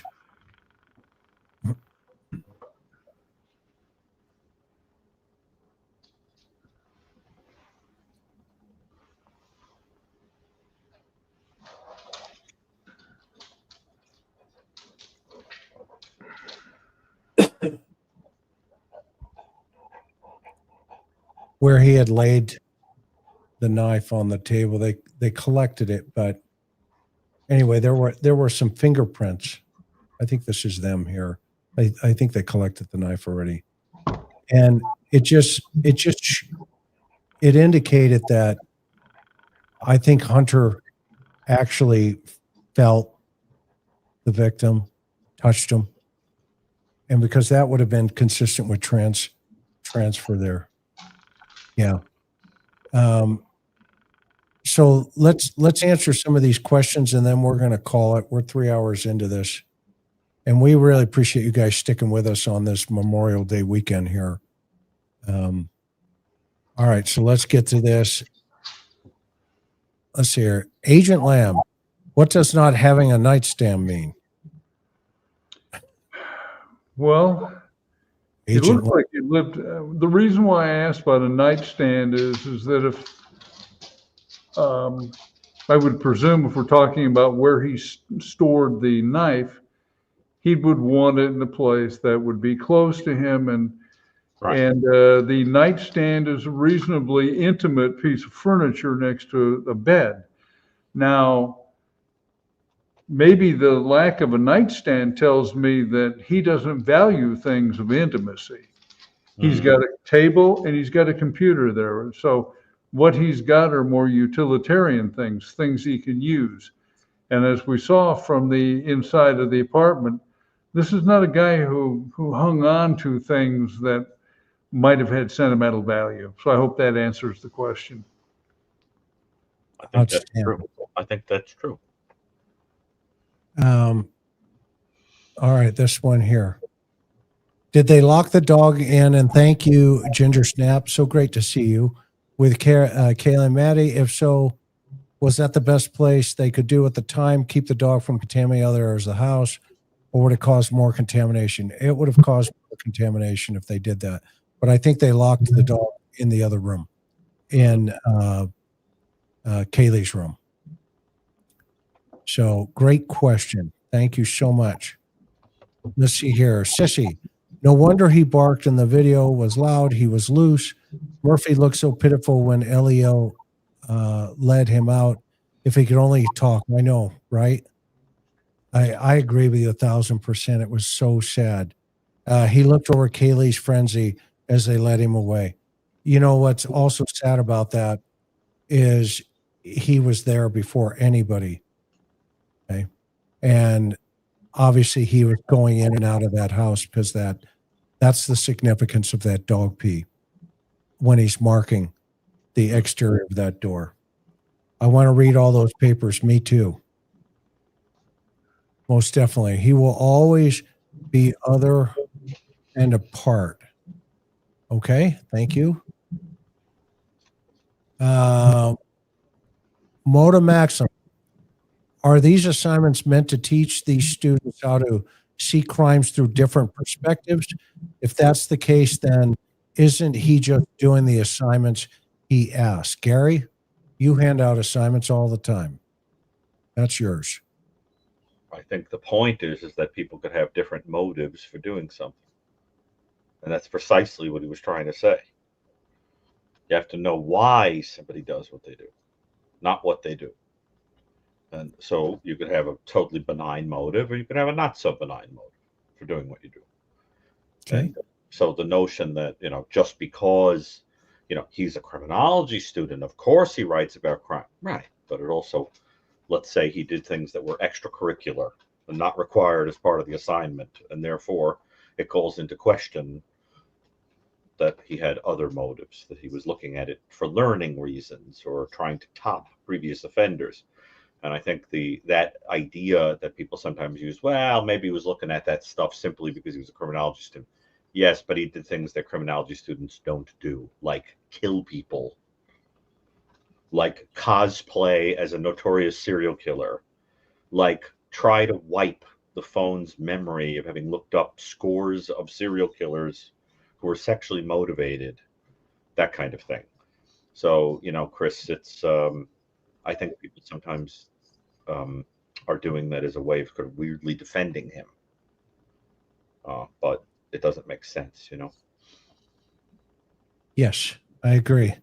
And so this next one, Sissy, says an interview with the professor that said, if we give him a PhD, he will be a person that preys on students, would be awesome with Dr. B and John. I totally agree, cannot disagree with that concept. A Gifted, thank you so much. Thank you, Miss Vasquez. His office mate was a Korean. Thank you. Thank you so much for clarifying that. That's awesome. We got really smart people. The Rock refers to Dean Venturas, a former director at the University of Idaho. Thank you so much. Masnor, we appreciate your clarity on that. And let's see here. I want to point this out real fast. This is the knife that he said he grabbed. And if you look closely, you can see transfer here. Oh, yeah. And here. Who said he grabbed? Hunter, the boy that was upstairs and in shock. Okay. The young man that was just blown away.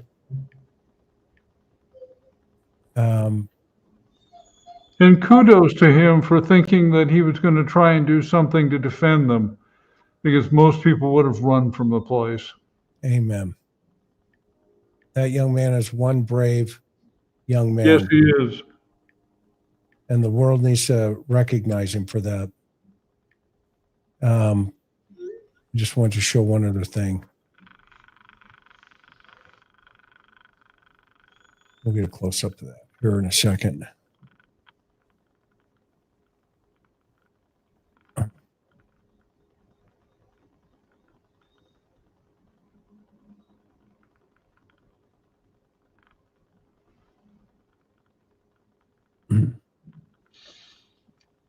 Okay, the minutia details, right? We talk about everybody's focusing over here. We look at that little spot right there. That's blood. That's definitely DNA in the trash can belonging to somebody. But as gross as this picture is, and we can see this picture here, the second one, you can clearly see that's some type of blood transfer. It's probably old, like John and I talked about, because of just the color of it. Okay.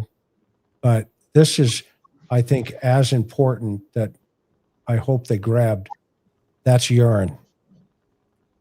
That urine has DNA in it times 50. And that would have been really a good thing to grab, as well as this. Okay. That's important, no question about it. But we've had many cases where the suspect has stood right over the toilet and peed inside of it.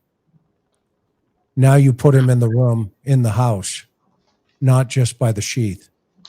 You put him in the room with his own discarded body fluids. And I don't know if they did it, but I'm gonna show it, and then you guys can ask that question later on as you research even further.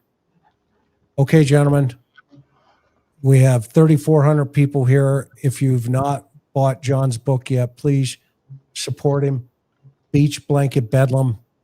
It's one of 2 so far in a series that he has. He's got a 3rd one coming out called Bring Out Your Dead. Dr. Gary Brucato. This one here is amazing. The New Evil. It's #1 in forensic psychology. It's an amazing book. It's an amazing book. You have to get this book.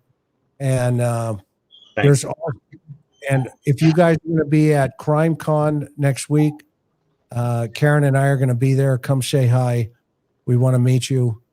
We want to shake your hands, and we want to thank you personally for supporting this channel. Is it that close, Chris? It's that close? CrimeCon is that close? It's next week. Oh, Lord. Yeah, next week. So I just saw a quote here. Hey, John, I may have been at that Halloween party. You're interested in the Halloween party. It's in the book. And if you were there, you remember Dracula and Elvira. yeah. Okay. And that's a great point. Karen pointed that out too, and I agree with you. But again, it goes back to the year of the car. Okay. Absolutely. One of the things that we still teach through the Cold Case Foundation to new investigators is 3 principles. #1, if you get shot with a gun, by a gun with a bullet, don't ever go to the medical examiner and tell them it was the caliber, because you're wrong. Ever, all the time, you're wrong. The second, if you have a forensic anthropologist in a hole, okay, and he holds up a bone, don't tell him what kind it is, because you don't know, okay, until he tells you what it is. Same thing with a forensic psychologist like Dr. Gary. Law enforcement responds to information provided by a variety of types of experts, and it's our responsibility just to connect the dots, whatever that means. And so the third principle is, if you see urine in a toilet, you don't know if it's male or female. Hey, we can assume that it's a female, but let's take it and check it just in case. Okay, just in case. Most females will flush the toilet, most males will not. Okay? Well, Chris, Vernon Gayberth, who's a member of our foundation and a great hero to many of us in this world, as I'm sure he is to you, Chris, a great homicide genius. One of the great things about Vernon and his writings on crime scenes and so forth, some of which are going to be in our book, the CCF book, is the simplicity of his approach. And one of his basic principles is to never assume that anything is as it seems. And right. It seems very simple, but it is not, because the reality is that, you have to always assume that something could be way more complicated than it looks on the surface, taking nothing for granted. And don't you think that's true from your personal experience? What he's saying? 1,000%. I mean, John will tell you right. that I am very detail oriented. I mean, I didn't have to mention that the dog peed on the trash can outside. Okay. But that dog peeing on that trash can told a story. There's a story there. And John knows me. I mean, where I've walked up on things and looked in through windows and just go, doesn't look right. Something's wrong. I mean, remember that caper at the bank, John, where it was your guy, right? If I remember right, where he was doing a series of, and he had bombs. Oh, you're talking about the ATM bandit with the wear the ski mask? Yes. Yeah. And this was just one guy hanging out near a car. And I walked over and I just looked in his car and I was like, this guy doesn't fit. And anyway, he ended up being a really bad dude. They arrested him at that bank parking lot on Vista Way. God help me, I can't remember where I parked at the Costco, but I remember the bank on Vista Way. It was just east of El Camino Real. And you're right, you've just put together, this doesn't make sense. And that's the one thing when we work murders is that, and Gary nailed it, you never assume anything is as it seems. That's right. And it can be easy to get lured into doing stuff by rote. And so, but if you're good at it, you don't do that. Yep. And offenders take advantage of assumptions we make. Yep. Absolutely. Nothing ever happens in Moscow, Idaho. They take advantage of those. That's precisely why you don't expect the meteor to come through the roof in Alabama. Exactly. Amen. Right. All right. Well, you guys are the best. Folks, thank you so much for being here with John, Gary, and I. We are so grateful to each and every one of you. Would you please just send this out to all your friends? It really helps our channel grow. And for that, we would be eternally grateful. And also, please pick up their books. It will help them as well. So aloha, everybody. Have a great week. Go ahead, Gary. Say it. No, I was just going to say, and I really hope that we'll all keep in our prayers, not only the families of the victims of this particular crime and all violent crime, but those children in Minneapolis. I can't get that case out of my head. I really, really think we should. And I think that what these crimes, especially that one, should do is send us into some soul searching as a people, as a country, as human beings. I think we need to think about what the heck is going on here. When you've got dead 8 to 10-year-olds, something is sick.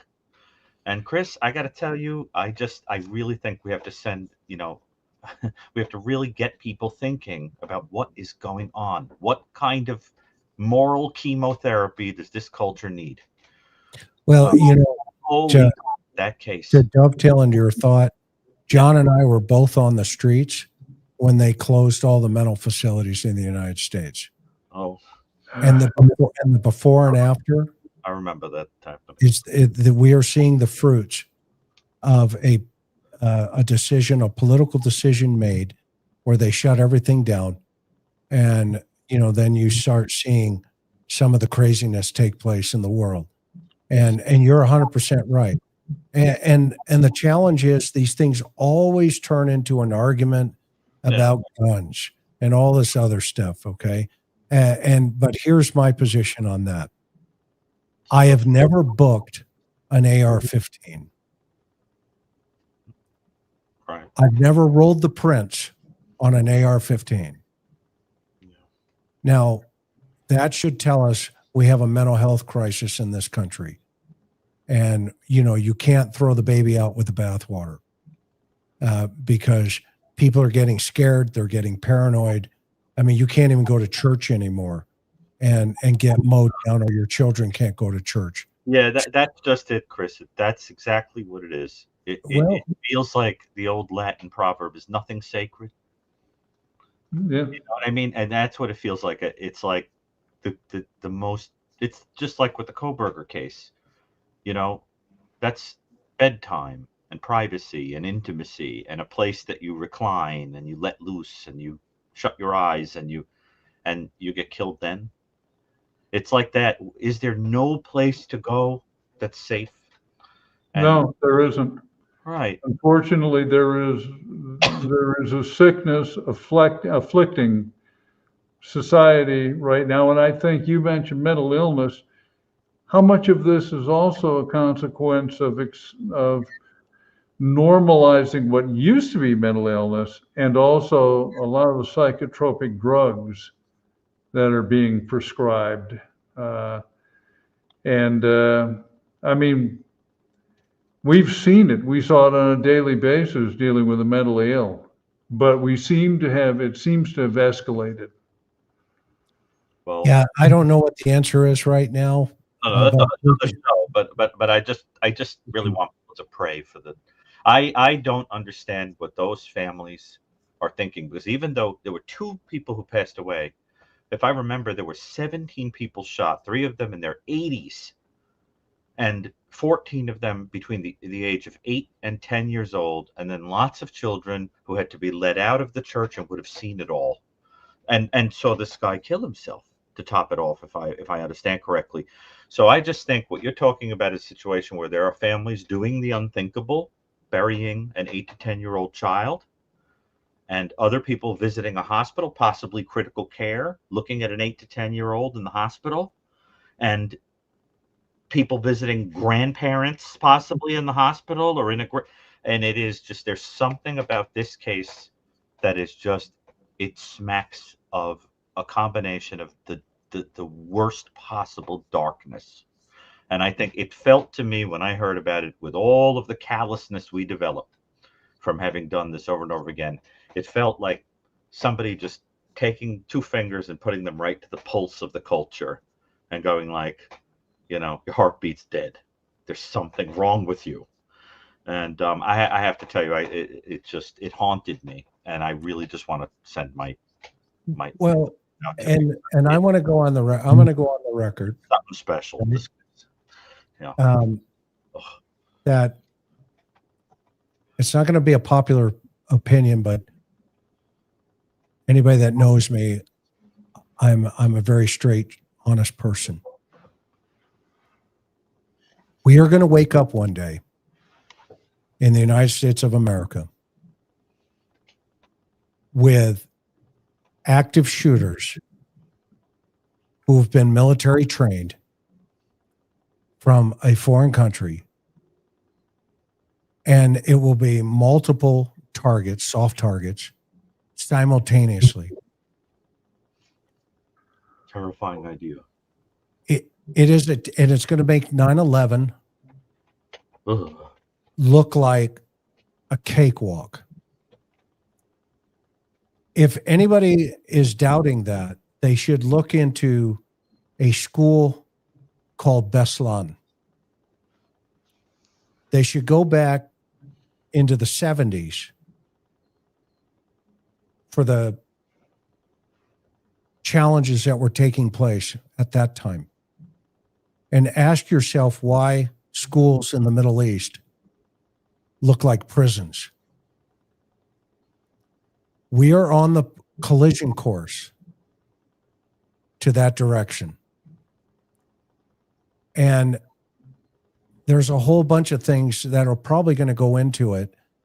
But I think our social scientists one day are going to look back and study our time and not understand what we were thinking as a culture or a society. We will find out one day.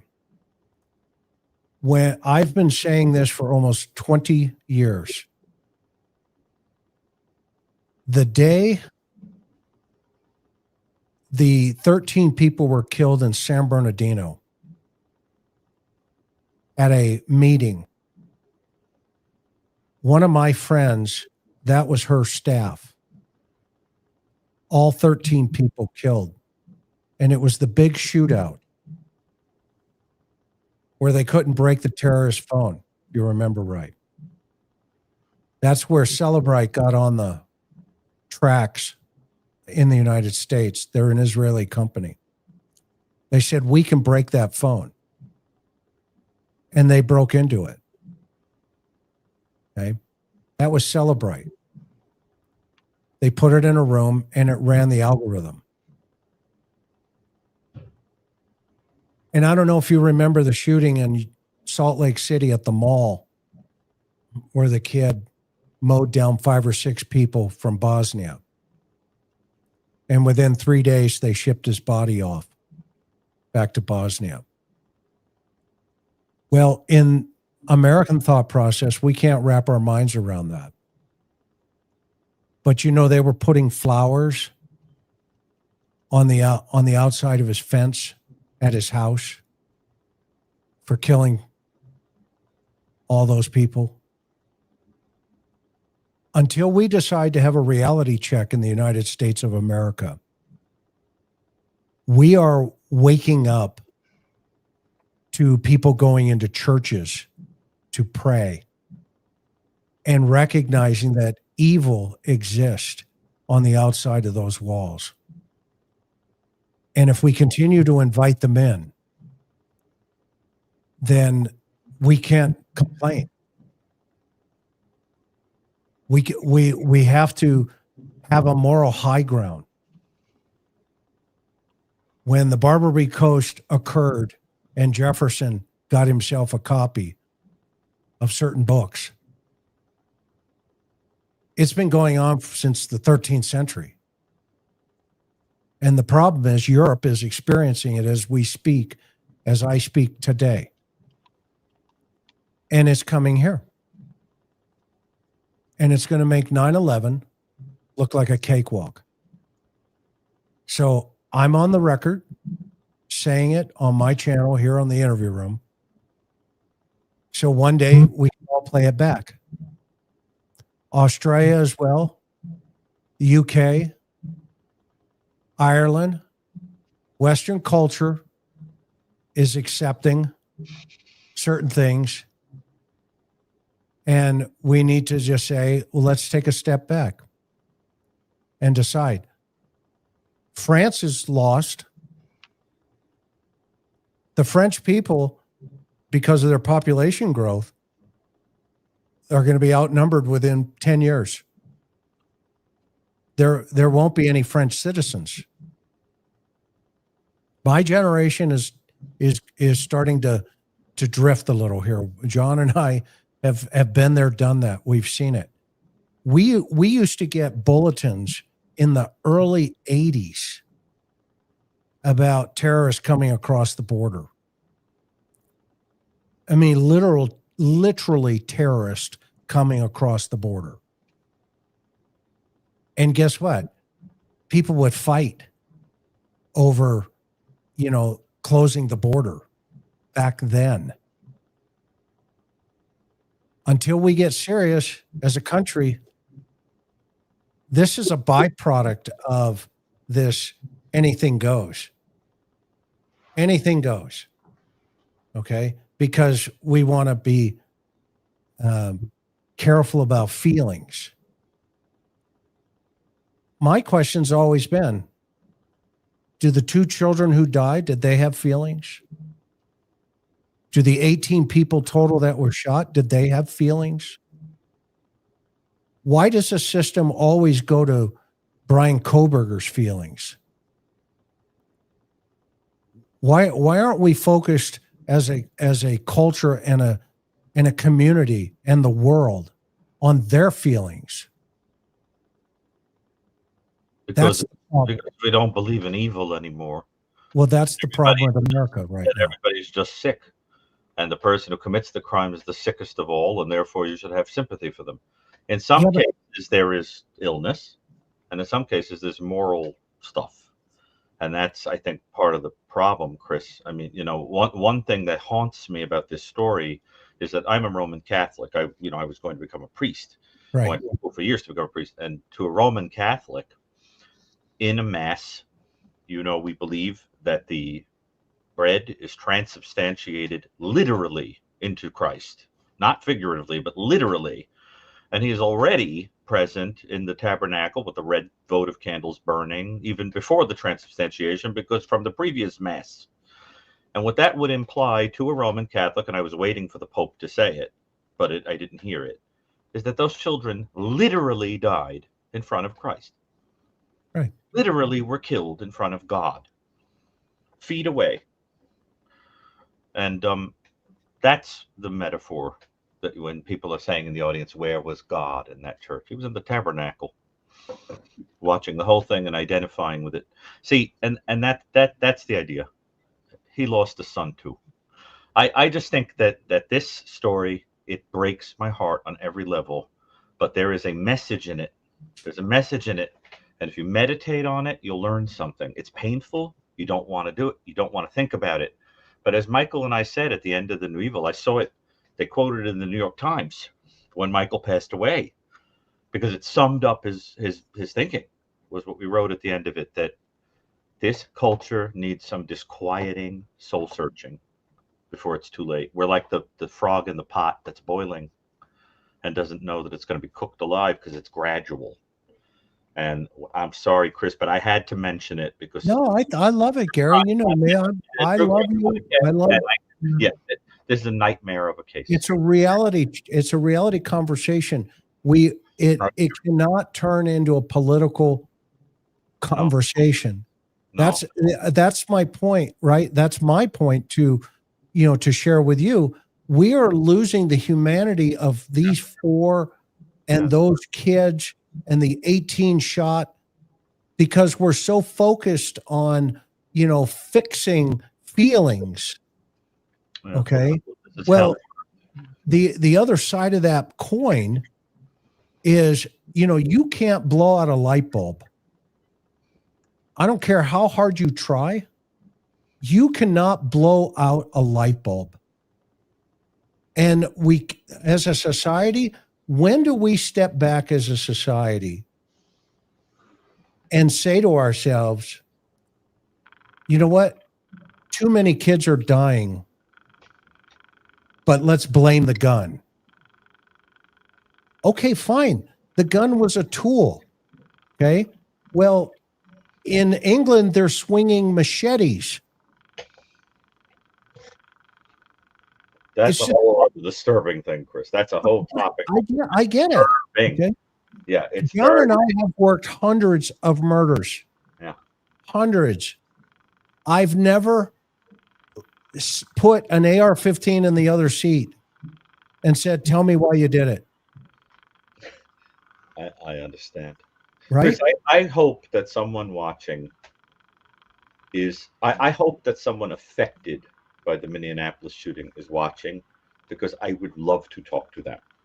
I want to talk to someone who becomes the face of the human experience of what happened there, because I think it would be really important for people to hear. I hope someone comes forward and talks about it. You know what I mean? Because right now, the story, for whatever reason, it's focusing on the shooter. And I could not care less about that shooter beyond preventing future shooters. I love this concept. Are the Marines needed against civilians?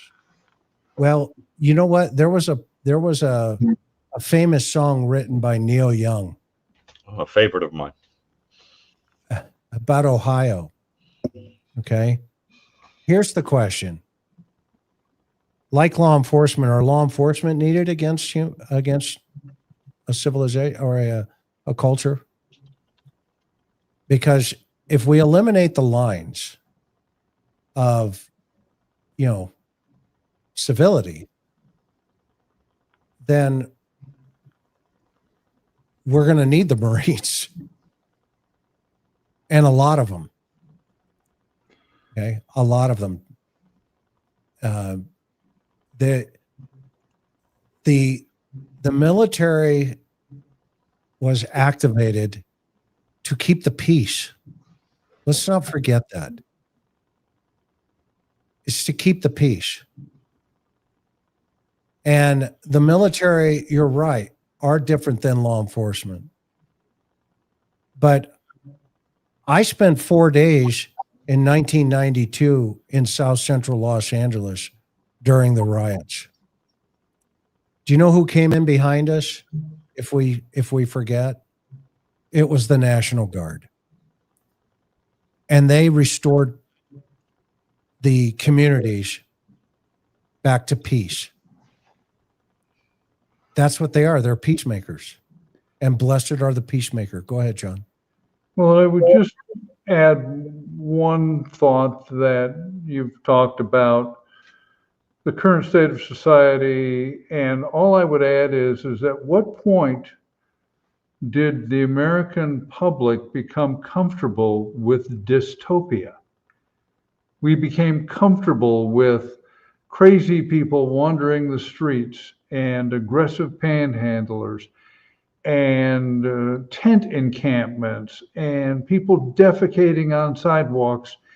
And instead of saying that this is a mark of a deteriorating civilization, what we get is a shrug of the shoulders and a, well, who are we to judge? They've had hard times. I look at I could go to Washington, D.C. now. I haven't been in years because it was a demilitarized zone. Look what the National Guard and the federal authorities have accomplished there.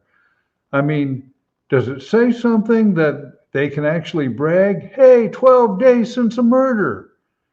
It's just astonishing. And I think this goes right back with what Gary said, that we've slowly become inured to it, that we, that we go, well, the guy holding the sign saying we'll work for food, well, who am I to judge him? And then we relax a little bit. And then we Stay here, General. Stay here. Stay here. This isn't about right or left wing. This is about human life. Human life doesn't have an affiliation. Please stay I here. shock this lady as to some of my opinions that certainly aren't right wing. I am talking about basic civilization. Now, if you'd like to make an argument to me that things are better now than they were in, say, 1950, I'd be more than happy to listen. But here's a point. Let me ask you a question, Den Girl, and I love your comment. Would you have preferred somebody in that church with a gun that day, or no? You're good with just 18 people getting shot. Go ahead. I'll wait for your response.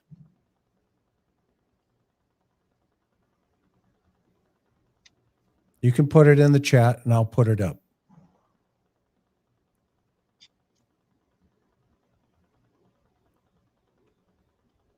Okay, the way you're talking about this is certainly talking from a place of privilege. Okay? So what privilege do I have that you don't have? Or that anybody doesn't have? According to Life, the last time I checked, you had 9 months of conception, and so did I. So what privilege did I get? Did I get 10 months and you only got 9? You see, what you're trying to do is erase the yellow line in the middle of the street. Everybody who can qualify for a driver's license can drive. But the line's in the middle of the road so that you stay on your side and I stay on my side. Okay? But if we collide and there's no line, who's at fault? You see, what you're comfortable with that you find fault. I don't find fault. AR and military grade guns should not be available. Other countries that have had it, yep. And that's fine. That's a good opinion to have. It's not a right or a wrong. But you also have to admit, if somebody does use that type of weapon, the weapon would not have stopped the shooting. They would have probably found a pistol. I mean, I've seen people, pick up hammers.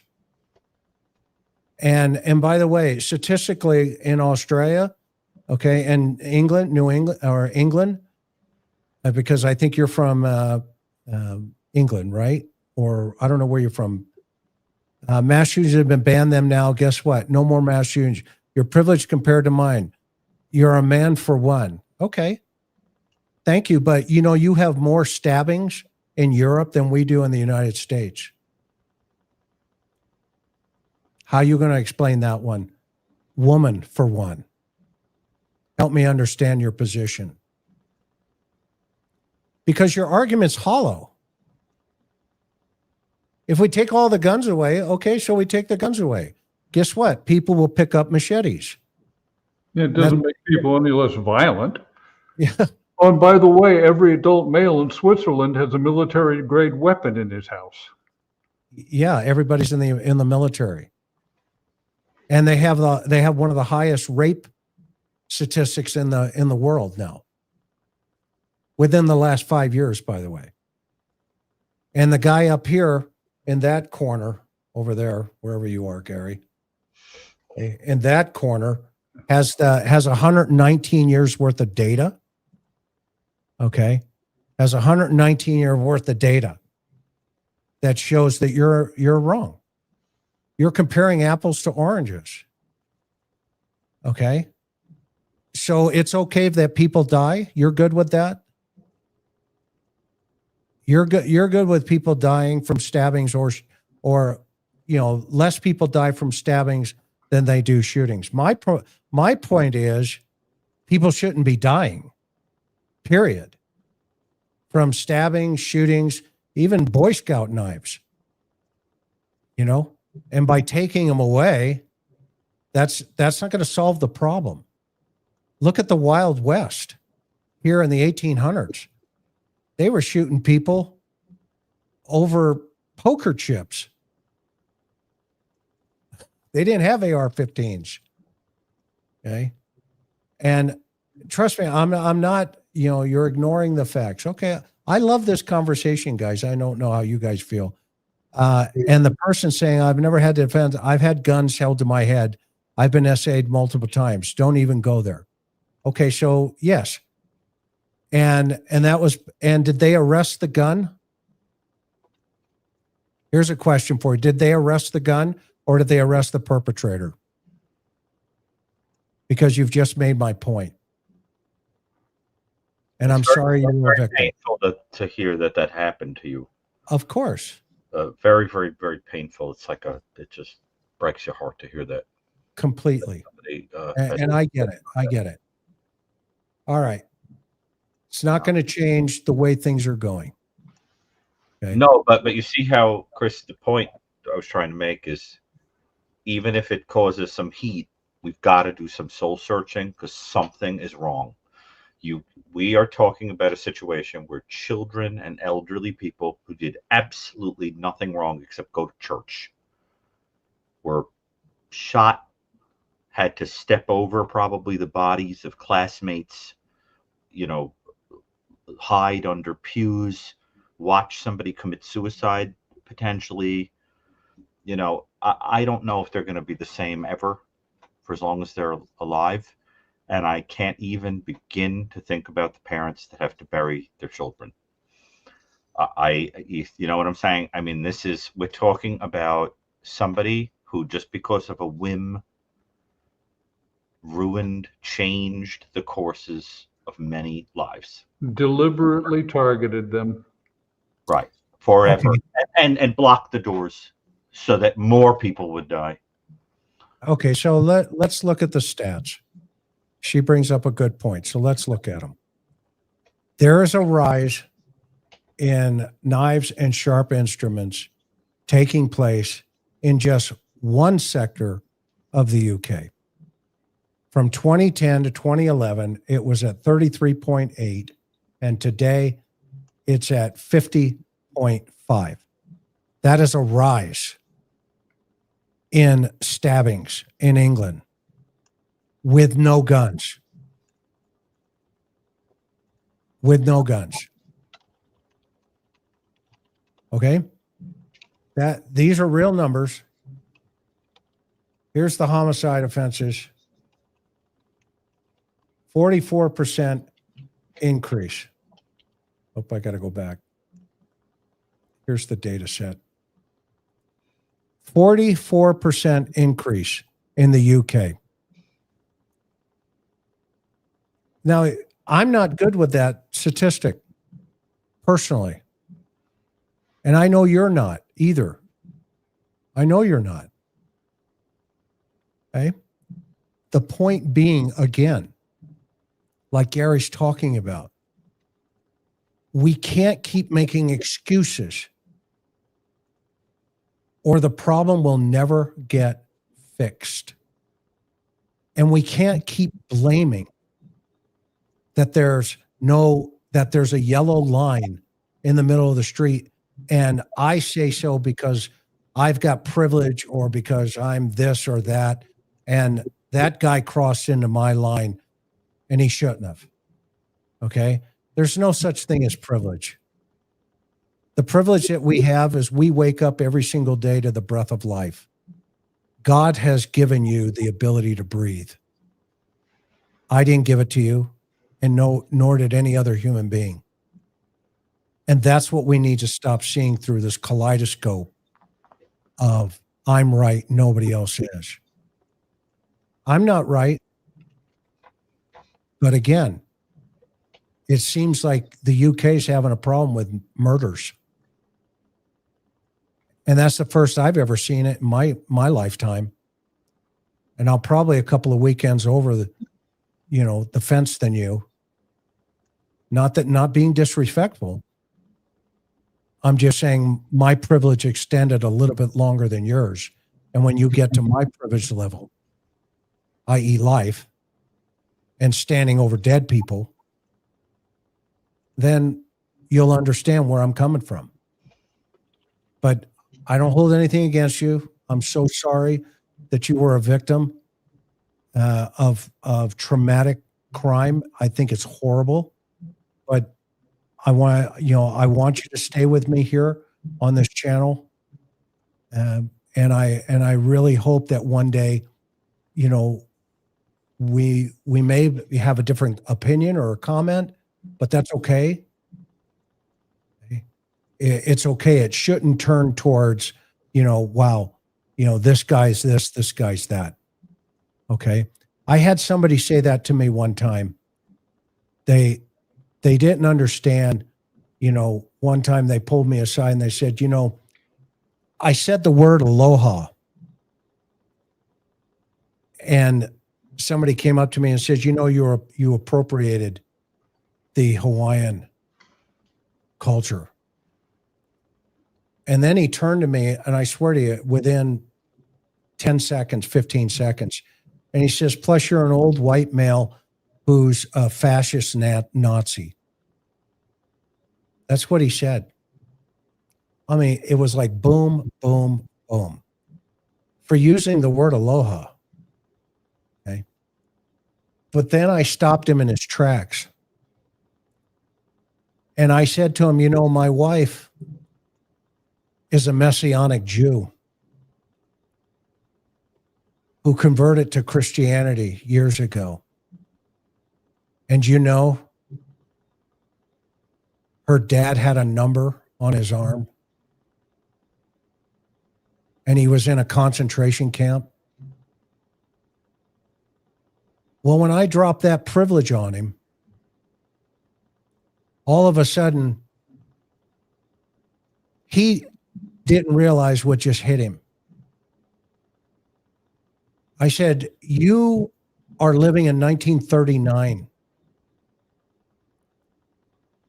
And we are living in 1939 based upon those types of comments. Because in 1939, they would have killed me for marrying an Ashkenazi Jew. You do the math. And this is my whole point of when are we going to get together as a country and see each other for who we are and not seeing each other in a category. That's why this transgender young man, young woman, whatever you want to call him, killed those children. Because he saw himself as a category. I'm not a category, neither are you. I see you as a human being. And we need to stop. Or else we're going to relive what happened in 1939 to 1945. And you kids who are just growing up are going to want the day back where a guy like me says it on YouTube. You're going to want it back. Trust me. Because it's bad. It's really bad. Ask any survivor of the Holocaust. gay, straight, Jewish, Polish, and the list goes on. Hundreds of thousands, millions of people.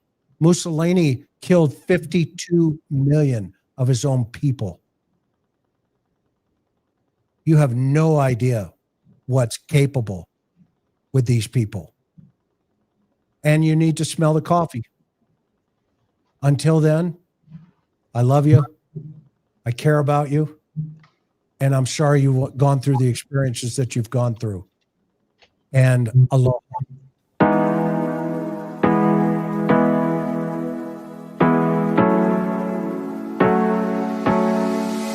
Hard working every day.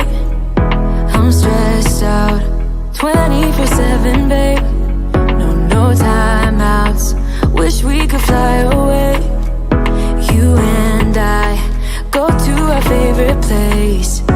Oh yeah. Make special memories together. I'll be your company now and forever. I say we fly away. You and me go to our favorite place. Feeling the sun on my face in Hawaii. With you, Hawaii.